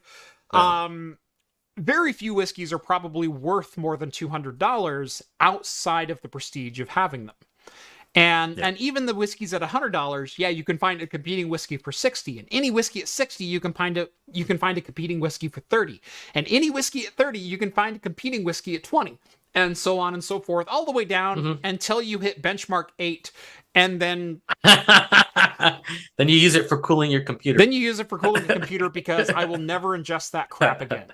But it's Buffalo Trace, and it's the remains of what didn't. It's the bottom of the. It's like what was circling the drain, and they kind of like got a trap in there, and they kind of. I drink Seagram 7, and I refuse to drink benchmark number. Seagram 7s is not bad. Seagram 7 is Seagram 7. I won't drink straight. It's a good mixing whiskey. Is what I was going to say. Yeah. It is a same with Gordon's London Dry Gin. Yeah, I'm not going to sit there and pour myself a glass of it and drip it and sip it. But if I am making a cocktail, either small or in bulk, and I need something that tastes like gin, it's hard to go wrong for that price. And if I'm making, old fashions for people who have never had old fashions before, but want to figure out if they like old fashions. Seagram 7 is a great whiskey because it's not offensive in any way, shape, or form. No. You know, and that's kind of how I build all of my house liquors at. So I've obviously got my liquor shelf, you know, back here. Can't really see it on camera all that well, but you know, I've got my liquor shelf over here. And that's where all my good stuff is at. Yeah. But upstairs, I have a bottle of Seagram 7. I have a bottle of Bacardi White rum. I have a bottle of Gordon London Dry Gin. I've got a bottle of, oh gosh, what's the vodka that I have right now? I've just been using, because like here in Oregon, we have a Rose City, we have Rose City vodka. Rose City, and their vodka is cheap, but it's fine. It's not like Rose it's City not like gut rot. Good. We've got Crater Lake vodka, which is actually made down in California, but Crater Lake vodka is also crazy, not terrible. And then there's Glacier. What's the Glacier? Oh, gosh, I'm drawing a blank on the name. There's the bottom of the bottom for vodka is HRD. No, it's not HRD. Yeah, that's the bottom of the bottom. Outside of peach schnapps, don't touch HRD. Jump one shelf up. For Amaretto, I'm a huge Amaretto fan. Do I go and spend the $40 for a fifth of Di Serono? Hell no. Diamore, $8. Gets the job done. Oh, I don't know if I ever told you this story, but one time, me and my wife, we were craving Long Island iced teas, right? This is go get some Long Island iced teas. And then, well, what's the absolute cheapest you can spend from scratch? Like you had no ingredients before, but I don't know if it's on the show. And we got like the absolute bottom of the bottom, and we didn't get fifths. We got pints, so it was a little bit cheaper. But we got the bottom of the bottom, and I think we ended up spending for every single ingredient from scratch, including the soda, was like $25. Yeah. And yeah, it wasn't great, but it wasn't bad either. I mean, the sum of all parts was definitely better than the individuals. Right. Like I would never drink any of those liquors by themselves straight, but mixed together as a Long Island iced tea, was it the best Long Island iced tea? No. Over under, how many of the bottles were either De Kuyper or Bowls? They were bowls. Well, no, I think because like the only one was bowls. Because like when it comes to Long Island iced tea, I think it's only triple sec that you need. Okay. Because it's as far as the liqueurs go. There's only one liqueur in there. Yeah. All the rest it's like rum, vodka. What is that? Long Island iced tea. I forget the recipe. Yeah, I'm drawn. There's like 6 liquors, and that's all it is. Yeah, there's a lot. There's a lot of them. Yeah, but I believe the only liqueur is triple sec. Okay, if I remember. Gotcha. Let me see. Okay, we got vodka, white rum, silver tequila, gin, triple sec, simple syrup, lemon juice, freshly squeezed, cola. Yeah, and that's it. Yeah. Smirnoff equals utility vodka. I like Smirnoff if I'm buying. So I do bartending 2 or 3 times a year for family events, where we'll do Super Bowl and New Year's, and usually like one other party where we want a full bar with cocktails and, you know, make us some things that we've never had before. I love doing events like that just for the family. Not a professional, not getting paid. But if I'm doing a vodka centric one, so usually I'll spend some money and get a better like main spirit. So either a vodka or a nicer whiskey or something like that. And hey, it's a taco event, so I'm gonna do a nicer tequila. And we'll do some tequila based cocktails, and I'll spring for Jose Gold or, you know, something like that. But usually it's just my house liquors that I've developed over so many years. When I'm doing vodka, I usually will go for the Smirnoff triple distilled. It's their red label. Yeah. And that, for under, I think it's like $18 a fifth, is one of the best neutral vodkas that you can get. Usually Smirnoff ends up with a taste regardless of whether they're trying to flavor it or not. Right. But if you get their triple distilled, it's a fantastic vodka. Now, have you ever tried the experiment where you get like a Brita filter and then you pour your vodka through that? Me and my friend did that. And now I've just wasted a Brita filter, which cost me like $9 I know, that's true. on its own. I know. It step up 2 shelves. Right. No, it's vodka. You shouldn't be spending more than $30 anyway. It's an absolute ridiculous notion because you're the Brita filter. You're going to ruin it because you're pouring vodka through it, and it takes forever. Actually, it takes forever to go through the filter. You ever But try we to were pass just 750 mil of a thicker than water liquid through a Brita yeah. filter? We had a weekend to just blow, and we're like, well, let's try this out. Let's get a control. Let's get some cheap stuff. Yeah. Let's do some taste testing, some blind taste testing with other people, and it's actually true. It does work. It does make the vodka taste better. You can get cheap gut rot vodka, pass it through a charcoal filter a couple times, and it will taste like high-end vodka. But yeah, you kind of spoiled the thing. It's like, but the Brita filter costs like $9. So why don't you spend that extra $9 and get that get the better stuff? My one alternative on the vodka, and this is actually what I have upstairs right now, is New Amsterdam. And sometimes I will do New Amsterdam for both vodka and for gin. That's what I like. That's what I like for my base gin is New Amsterdam. Yeah. So, if I were to go high end, I like a good Hendrix. Hendrix is excellent. Hendrix is fantastic. Especially, gosh, what is that? The New Moon Hendrix. Yes, the new one that they have. That's so good. It is super good. Oh. But now we're getting into like $40 territory. Yes, no, I know we are. But holy crap, that bottle is delicious. It is. It's and that's one of the gins that you can sip straight. Lunar. Yeah, Sorry. Lunar. Yeah. It's on my shelf right there. Yeah, that's the one that you can sip straight. Yeah, that one's just really delicious. Mm-hmm.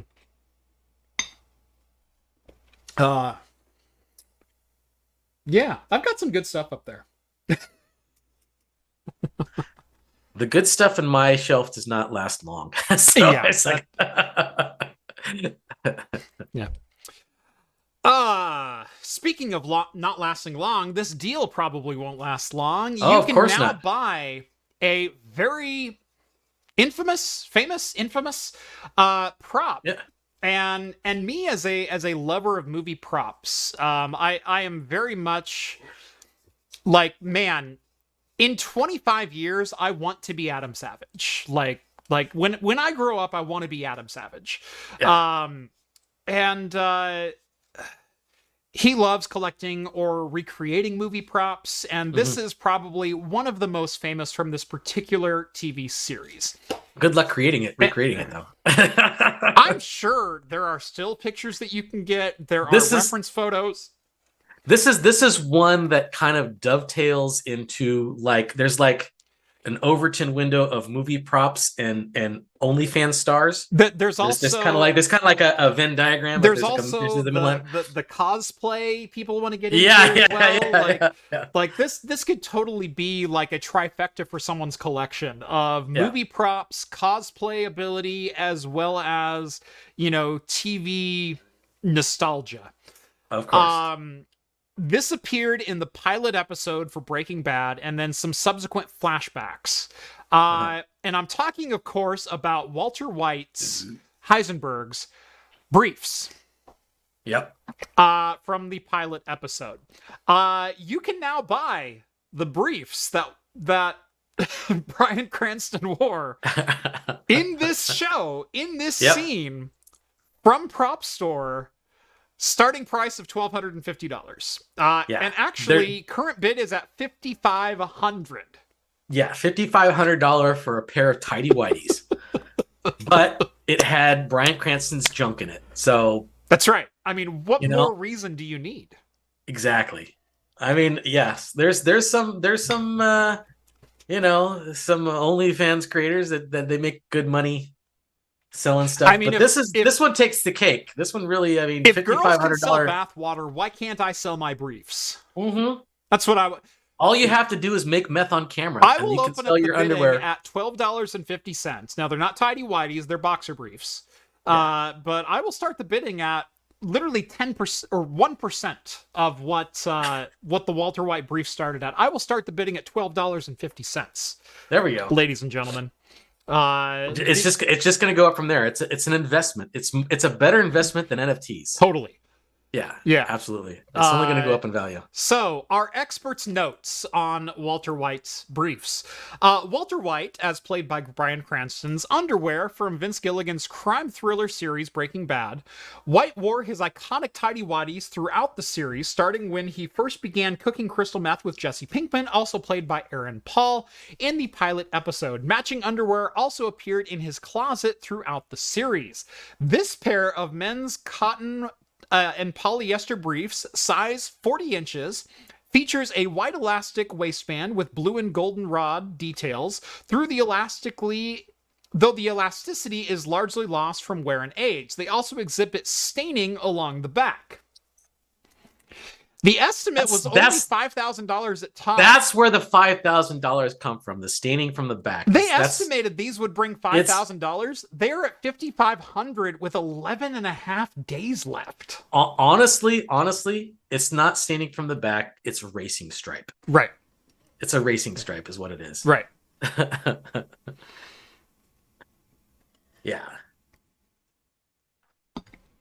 This is I remember as a young lad going to the Smithsonian in Washington D.C. and seeing Fonzie's jacket in the window, and I cannot wait to take my son to the Smithsonian. And yeah, I can't wait to take my son to the Smithsonian and say those are Walter White's tidy whities. Those are Walter White's tidy whities, and his that's a piece of Americana right there, my son. Look, I don't necessarily want the tidy whities in my collection, but if that green apron came up for sale, like, I'd consider it. Yeah, the plastic one is pretty good. They have the whole like redoing of like the cosplaying of the vehicles. They'll have the Jurassic Park Jeep. Yeah. They'll do the Mystery Machine. I'm waiting for the I wanted the Winnebago. Coming up. Which one? They got like both the Eagle 5. They got the smoke coming out the side. They're cooking meth in both there. The Eagle 5 and the Walter White Heisenberg special. I want both Winnebagos. Mm-hmm, mm-hmm. Absolutely.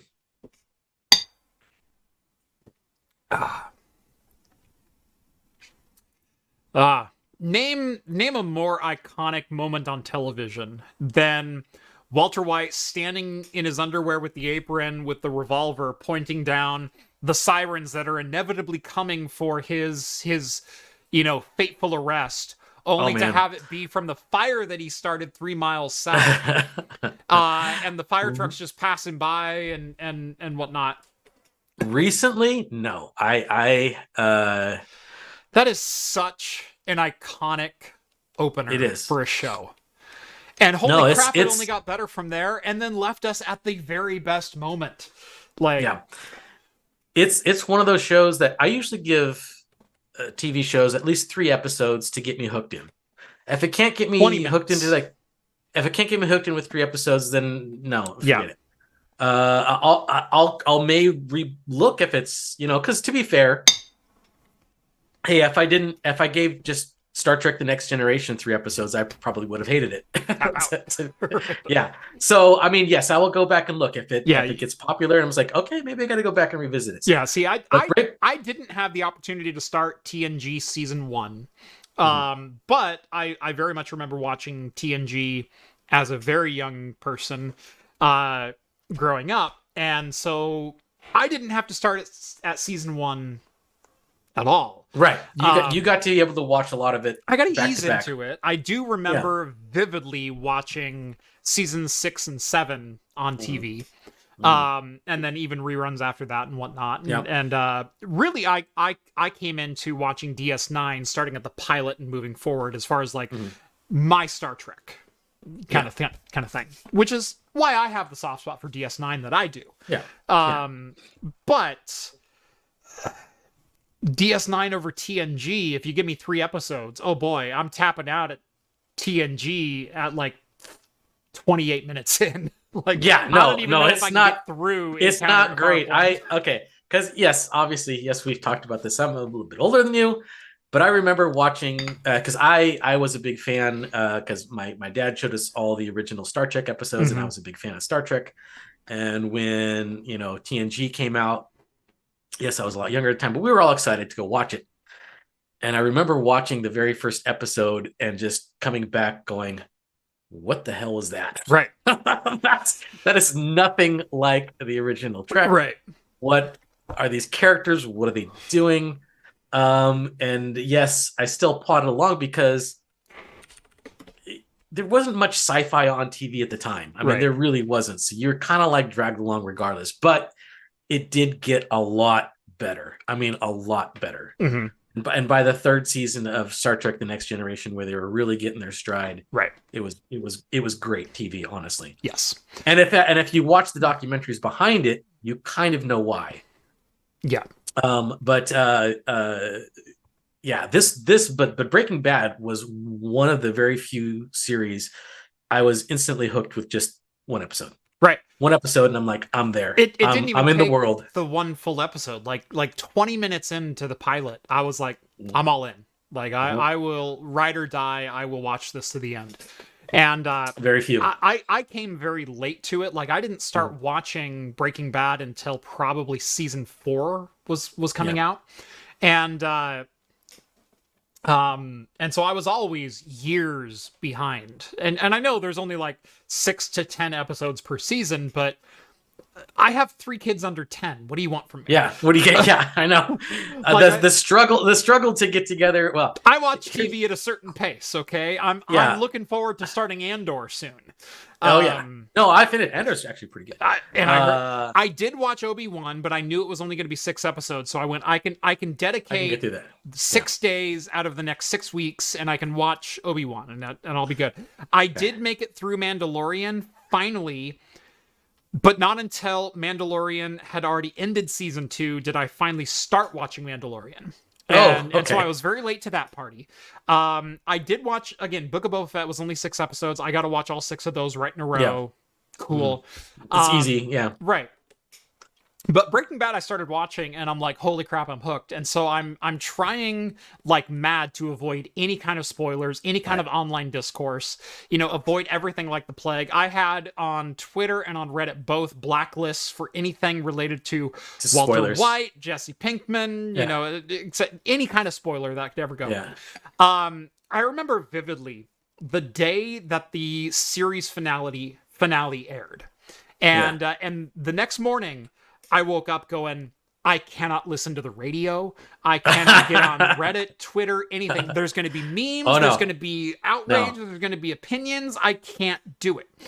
And I drove to work that morning, and I usually listen to talk radio. It was sports talk radio, but still, it's going to come up. It's just pop culture. Right, so exactly. And I remember driving to work that morning going, I'm just going to put on the local jazz station, and I'm going to drive to work that way.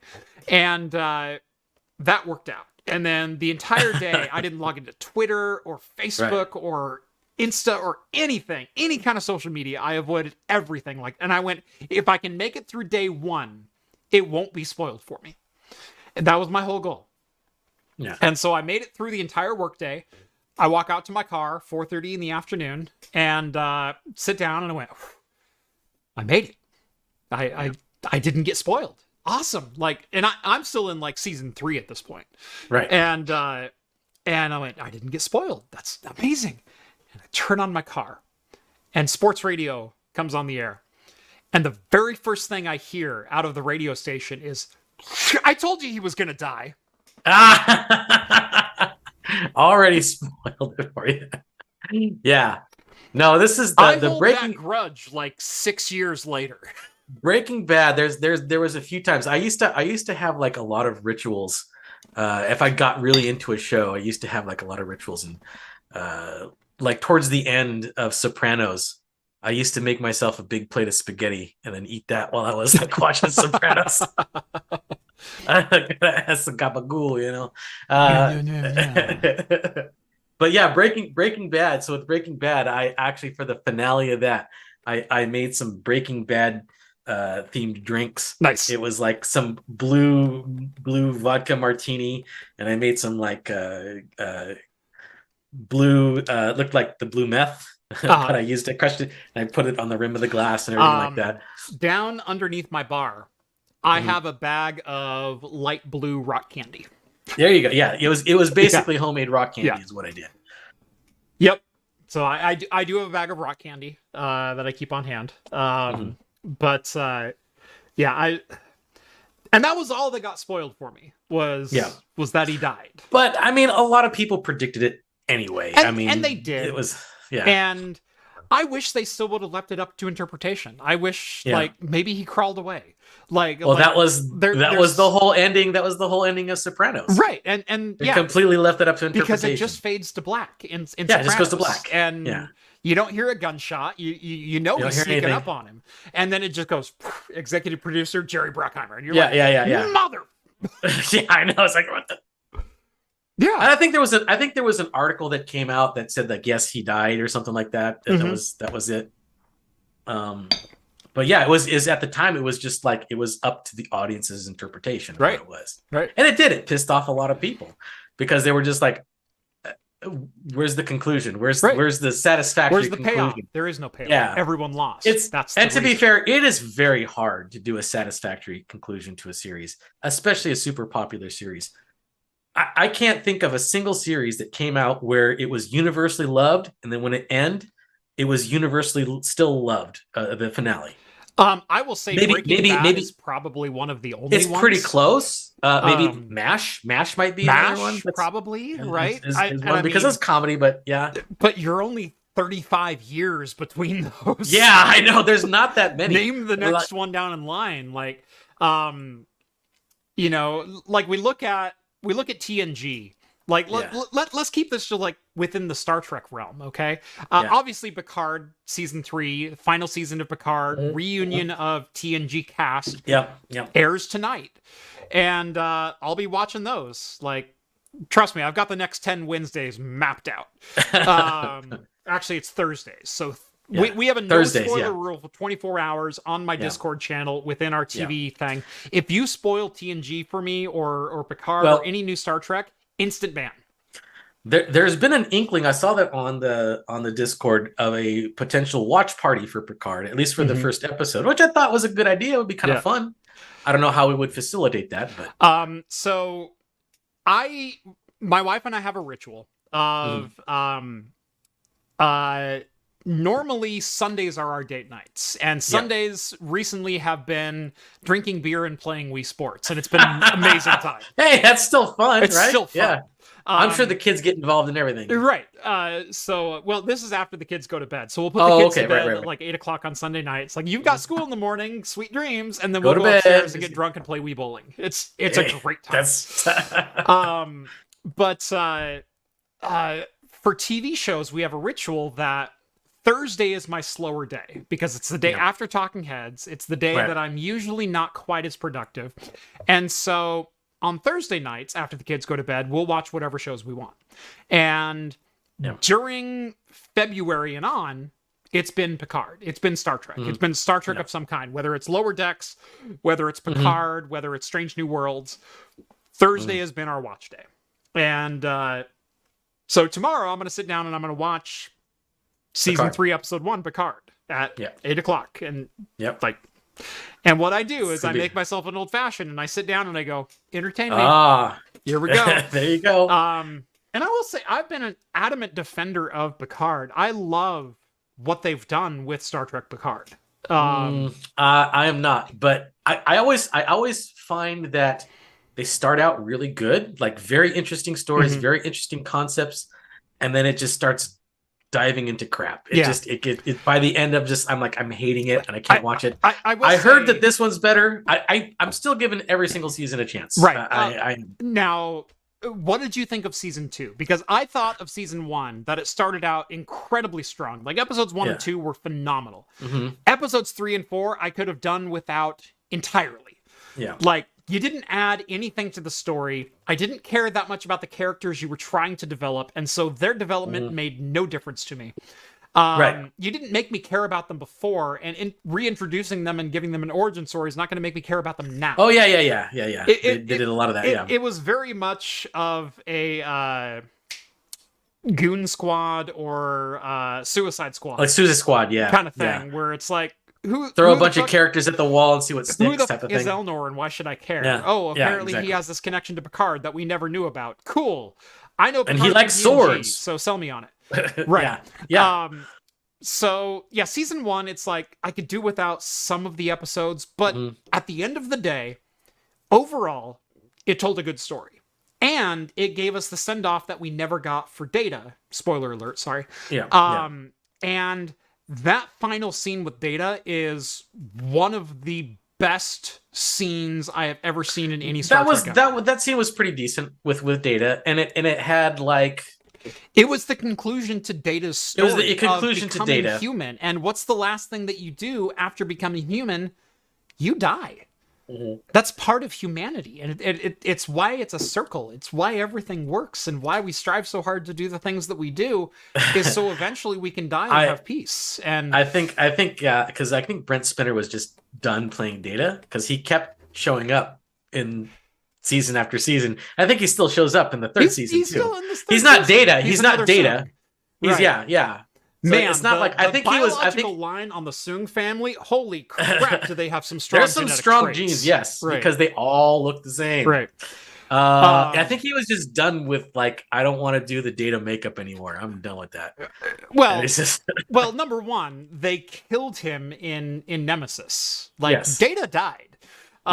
But I love what they did with the Data character at the end of season 1. Where they gave him a proper finale and gave him, like, sacrificing yourself to save the crew. Yeah, that's very humanitarian of you. Yeah, but they did that in Star Trek 2 already. Right, exactly. Yeah, Spock did the same thing, but we didn't get to say goodbye. And getting to see Data as Data one last time, even if it is, in Picard's own brain, I thought it was a phenomenal send-off. Could I have done without some of the story with Raffi and her estranged son? Yes, which never came up again, ever again. Right. So there were definitely some stretch moments in season 1 that I could have done without. Season 2, I thought overall it was a little bit better. It was a little bit better. It did have a more interesting premise. John Delancey as Q with a you're going to die, and you don't have a friend, and you need meaning to your life, and I'm that meaning as Picard, and you're effing with me, but you're effing with me in only the way that a friend would F with someone else, by sending him back in time and going, now you gotta fix this shit. And yes, at the beginning, like I said, that was the beginning of the premise of the thing. But then it went to their traveling into the past, and then they had a bunch of intermixing stories that meant nothing with the whole plot. And that was I just say, holy quite a bit. Crap! Did Allison? Gosh, what's her name? Girardi. Allison Pill. Allison Pills. Holy crap! Did she nail the ever-loving F out of Girardi as a character? Okay, so yes. But have you seen a lot of Allison Pills in other things? I have not.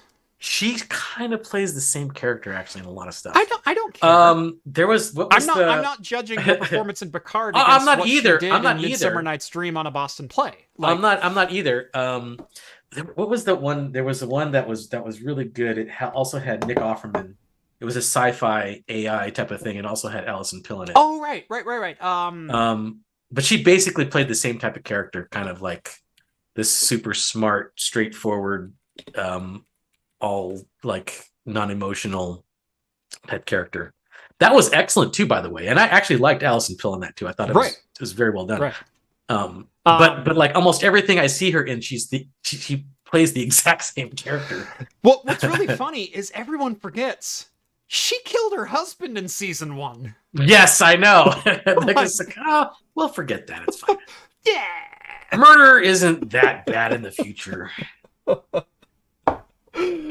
Devs. Someone just said it's Devs. Yes, Devs. Yeah, Devs. Okay. But I loved her character in season 2, and I love some of the reaffirmation of Seven and the relationship with Raffi, and some of the other exploration they did of those characters. And holy crap, Rios! I want to see an entire series about Rios, but we can't anymore because he got drunk on tequila and shanked at age like 78. Yeah. But holy crap! No, I I like like some of his exploits in the last 40 years. I do like Rios as a character. Like- I thought he was an untapped potential I really did. they could have used. But Yeah. that's kind of what a great story is filled with. Is like, I wish they would have done more with this character. Yeah. But what he gave us was still redeeming. And Well, I think that's the thing, because like if you look at the Star Trek Next Generation stuff, we had 22 episodes for us to love the characters, right? Mm-hmm. To get to know the characters. And they typically had whole episodes focused on one particular character. yeah, They didn't have that here. Nope. They still had an hour episode, but we only had like what, 8 episodes per season? About that? 8 or 9? 10. 10. yeah. So basically half. And they were trying to tell an overarching story where all the old Next Generation and Deep Space Nine had some overarching stories, but for the most part, they were still pretty episodic. Right. So you got to even during that heyday of season 4 through 6, you were able to they focus. took time out and went like, Bashir's dealing with his parents. Right. Ooh. Yeah. So you were able to Do you realize focus there's on the one Jem'Hadar particular threatening character. to come through the wormhole, and we're at war with the Cardassians right now, and holy crap, there might be a changeling on the station. But no, Well, let's deal with the my thing. parents and my fear of success. The definition of a filler, because like there's like filler episodes, like these overarching stories. They definitely have filler episodes where the main story doesn't really march along that much, but they have something that happens in between. Run along Whereas, home like, now, Steve. Yeah, Run along home. the episodic ones, you were able to focus more on characters, and because you had more Alan episodes. Count to 4, Alan Moran, then 3 more. Fillers. They happen I don't know. as early as episode 5. Yes, exactly. But yeah, no, because of the production schedule and because of the episodic nature of Star Trek, it didn't do Picard any favors to only have 10 episodes and not be able to fully explore the characters, but still attempt to explore the characters the way they did in previous series, because it's a different form of medium now. And I actually have been enjoying Strange New Worlds better. Strange New Worlds, because it's back to the old formula. Yes. And I have some gripes about it, but I like it way better. I have so few gripes about Strange New Worlds, it makes me question my own identity as a Star Trek fan. It's very minor. The gripe I have about Strange New Worlds is okay. This is supposed to take place at a time before the original series, right? Are pretty close to parallel. We are still pre-original series, but it is still canon that Captain Pike was captain of the Enterprise before James T. Kirk took over. We've already met Kirk's brother, who's a lieutenant serving on the Enterprise, which was also canon in original series.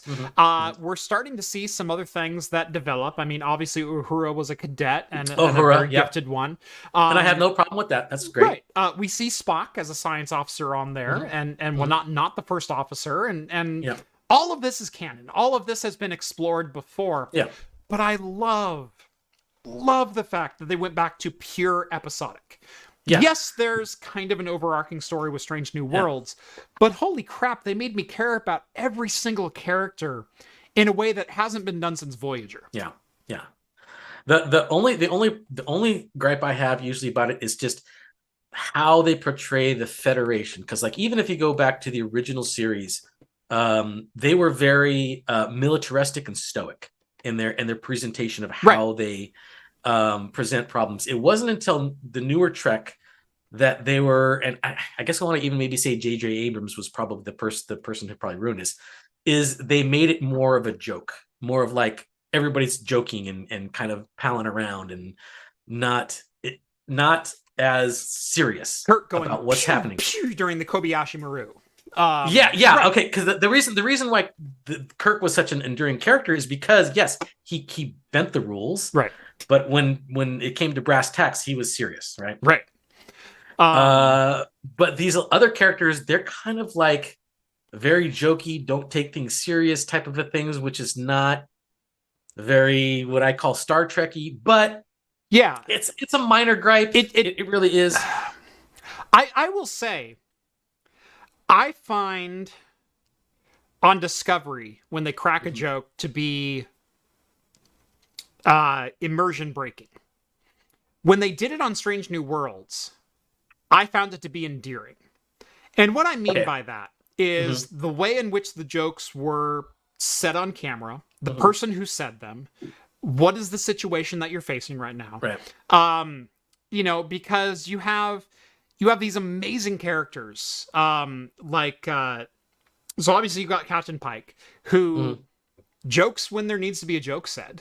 Yeah. You know, like Romulan's approaching and he goes, Who rolled out the welcome wagon? You know, like he's doing things like that.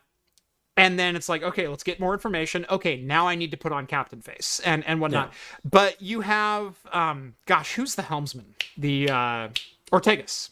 Yes. You have her cracking jokes just as much as Pike is cracking jokes, but at just the right times. Because who doesn't see 50 Romulan warbirds in front of you and crack a joke to break the tension, but then go straight into, I'm the pilot of the goddamn Enterprise, and I'm going to make sure that we don't die today.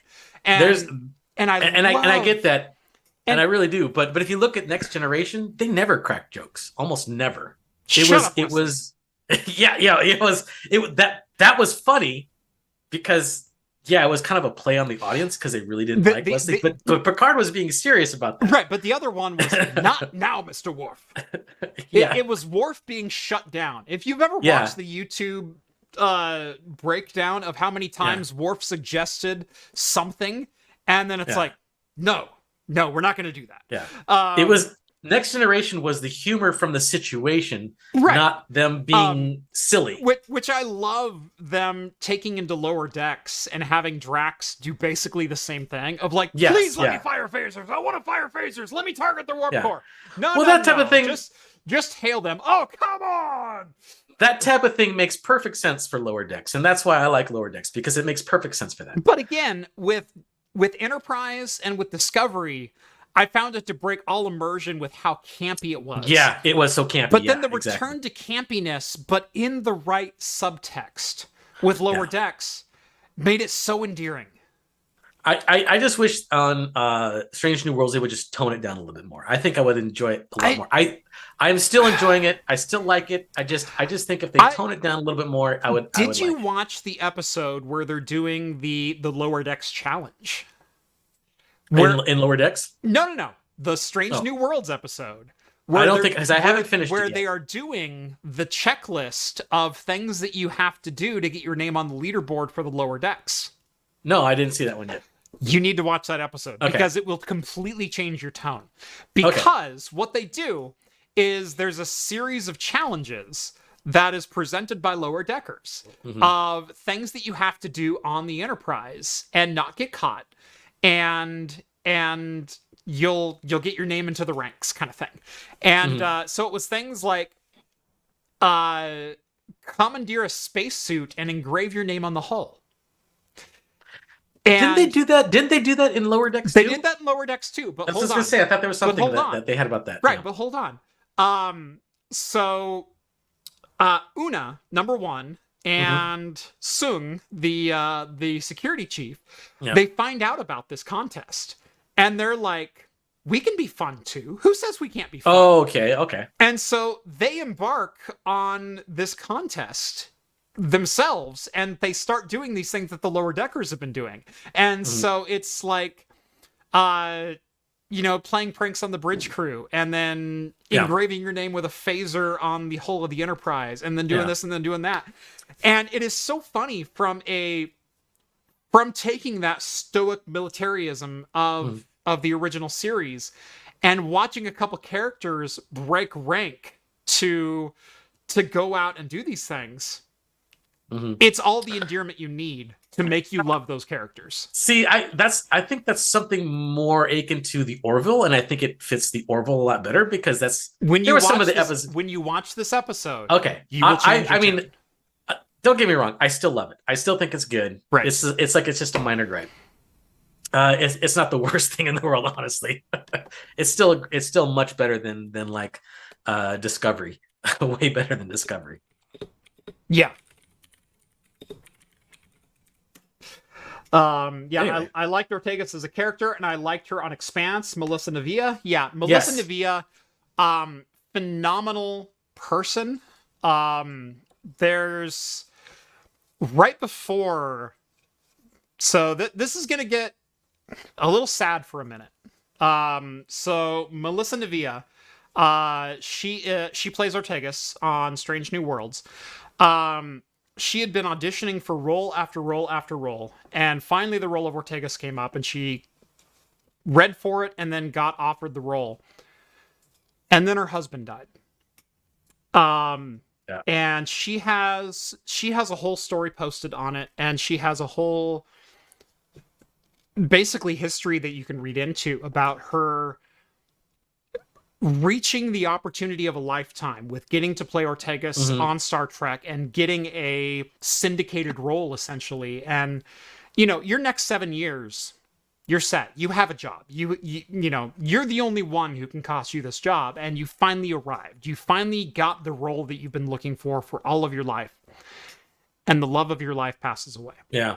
And she is such an amazing person to watch, to follow, to listen to. She's on Twitter. She's on a couple of other social media platforms as well. But such a beautiful story of her kind of overcoming that.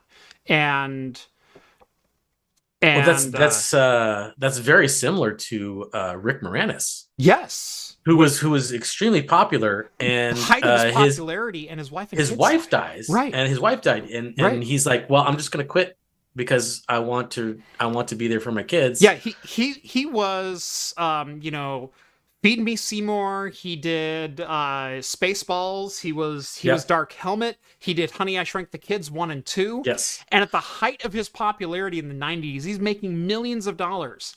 His wife passes away, and he goes, rather than just proceed on, I could live the rest of my life 10 times over and never run out of money. Yeah. I'm going to be a good dad to my kids. Yeah. And he walks away. And very similar story. But yeah, go look up Melissa Navia and read some of her story, and read some of her interactions with some of the other Star Trek elite, with Kate Mulgrew. And of their first interaction together, because she goes, I was super nervous to meet some of the other Star Trek crew of, you know, because, you know, Strange New Worlds kind of came out of left field, and it was all of a sudden a hit. And, you know, some other Star Trek series haven't hit as hard, and all of a sudden, like, we're like up there with Voyager and Next Generation and DS9, and like, holy crap. And so she was slated to be on a panel with Kate Mulgrew, and she goes, she sat down with her, and they did the panel and everything else. And they finally got off stage, and the first thing Kate Mulgrew said to her was, tell me about Brian, which was her husband. And you know, like, connect me, sell me on it. Like, how cool was it knowing the love of your life, kind of thing. And reading about Melissa made me love Strange New Worlds even more. And I've read a lot of the actors' stories over the last year or so that it's been out, but holy crap, I am such a Strange New Worlds fan. Not just for the show, but for the people who portray those actors, or portray those people. So, yeah, it's unfortunately it's one of those series that both me and my wife enjoy. So I have to wait till when she's ready to watch it so I can watch it too. Thursday night. Yes.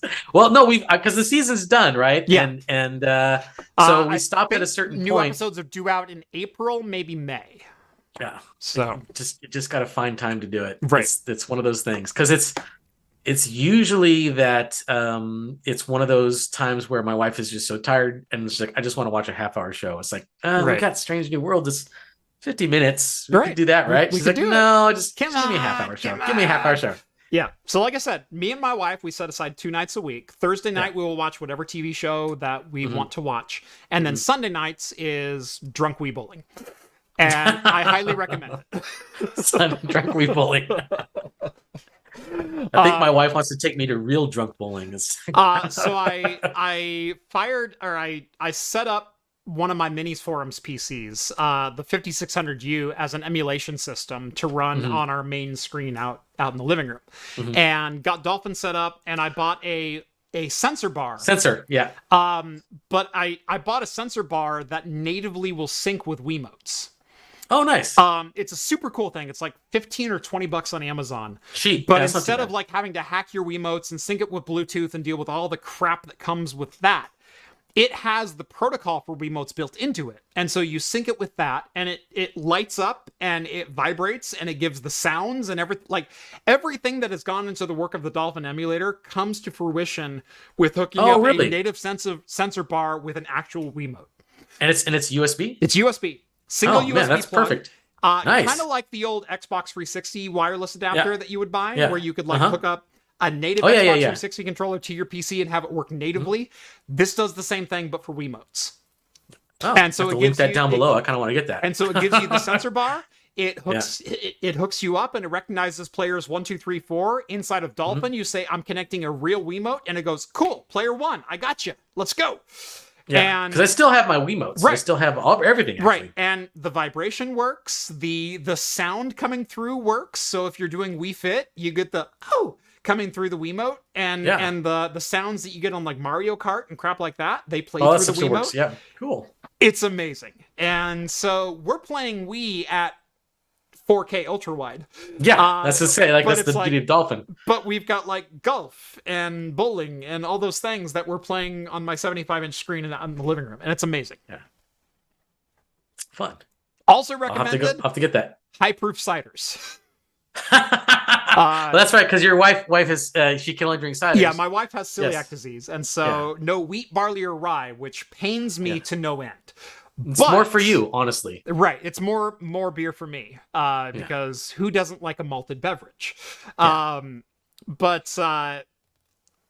Two Town Cider, I don't know if you've tried this one, has the Bad Apple, which is... I've had Bad Apple before. Which is their 10.5% cider. They also make the Super Bad Apple. I haven't had the Super Bad Apple. The Super Bad Apple is the same cider, but at 12.5%. Oh. What do they do? How do they do that? They just got like a higher strain yeast or more residual? No, I was gonna say it's probably not. It's probably like they use fermented at 12.5%. So they probably just have a more high yield. It's a yeast super aggressive yeast. Yes. Yeah. Eats lots of sugar, poops out even more alcohol. And it's not like a drier cider, or is it drier? Or it's not really dry. It's still very sweet. So they probably put additional apple juice afterwards. I'm sure. Yeah. They may have like condensed their apple juice to get more sugar per density. Yeah. And then fermented it with a very aggressive yeast, or maybe like 50-50 champagne yeast or something like that. That's what I used to do. I used to like, when I made my own cider, I didn't mind it because I like a dry cider. Right. But everybody else would be like, no, this is too dry. I don't really like it. This tastes more like a champagne, blah, blah, blah. And I'm like, well, that's why I like it. Right. But then I started kegging my cider, and then I'm like, well, I'll just add some apple concentrate to it, which sweetens it up. Right. You back sweeten it a little bit. And then everyone's like, oh, this is amazing. Right. This is like just like great. Yeah, no, the Super Bad is a master class in what a high proof cider should be. Okay. It's amazing. So Two Town Cider House, they're out of Bend, Oregon. They make a Super Bad cider. The Super Bad Apple. It's 12.5%. They distribute pretty far and wide, don't they? They do. Two Towns? Yeah. Most of the West Coast, you can find Two Towns cider. Yeah. I believe Two Towns is an InBev now? I think so. They're everywhere. Two Towns distribution. Two Towns Cider House. Yes, I'm over 21. I think you're in the exact same place I'm at. Yep. Who distributes Two Towns cider? Johnson Brothers to distribute Pacific Northwest Craft Cider. Aren't they still craft? That's what this says. Yeah, wherever Johnson, Two Towns Cider House partners with Johnson Brothers. They are still craft. And sorry, Corvallis, not Bend. Yeah. No, Two Towns Cider House still independent with Johnson Brothers. Okay. And Johnson Brothers is They headquartered in St. distribute Paul, as Minnesota. far as Indiana and Illinois. So, So we can get Midwest too. So yeah, there you go. highly recommend. 2 Tile Insiders is pretty good stuff. Yeah. But yeah, no. So I've been using the Minis Forum 5600 UPC as an emulation box, and holy crap, it'll do anything emulated. Yeah. Anything. It does Xbox 360, it does PS2, it does PS3, it does Wii, it does Wii U, it does anything Dolphin, anything before that, like with ease. And so the other cool thing is we still had all of our Wii controllers, and so we've got 2 Motion Plus and 2 standard Wiimotes. We also had the Wii Fit board.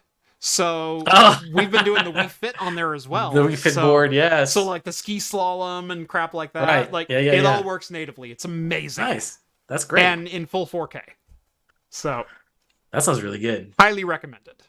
I'll have to go look that up. Yeah. Anyway, this has been All episode right. 272 here on Talking Heads Craft Computing. Thank you all so much for watching. Make sure to like this video if you liked it. Subscribe to Craft Computing if you haven't done so already. Follow me on Mastodon for daily shenanigans like this. Follow Steve. Oh wait, you can't. No one follows Steve. Can't find me. No one. Nowhere's no time. I'm a mystery. I used a Riker quote for you in the Follow Steve tonight. So see if you can figure out which episode that's from.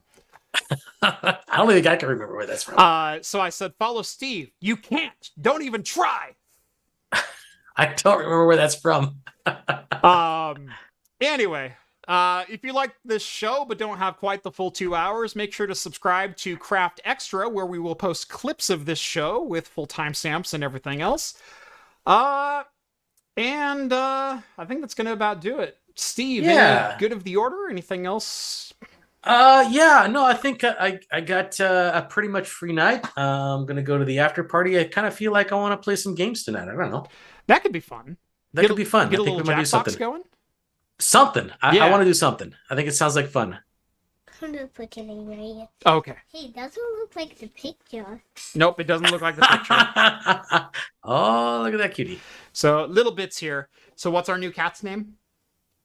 Taco. Chaco. Chaco. Why That's is it right. Chaco? Because he looks like a brown chalk. Yeah, because it looks like chalk. Yo. Yeah, of course. Hey, This what's makes that sense. one in there? Can I? This is my other headphone. So there you go. Say hi. Hi. Good night. Isn't it past your bedtime? Yeah. Yes. Mom, Yeah, I know. yeah, and Mom said, let me say a bull fly. 5 more minutes. Okay. Yes, I do that with my son all the Yeah. time. Well, you're done with 3 of those already. So why don't you go hop into bed and I'll be in for stories in a minute. I'm Okay. going to leave up here tonight. What? Yeah, up there. That's crazy. Yeah, Mom, let me choose what All right. Well, I'll see you in a minute. Okay. I'll get a bedtime so it's way up. Okay. Sounds good. Anyway, any final super chats would be excellent. Make sure to like this video, subscribe to Craft Computing if you haven't done so already. Follow me on Mastodon for daily shenanigans like this, or rants about random emails for ad integrations that I see. Didn't expect that to be a full segment on tonight's show, but there you go. Treat everyone with respect, and creators, know your worth. Anyway, that's going to do it for episode 272. And as always, we will see you next week. See you guys. Cheers, everyone. Cheers. All right, no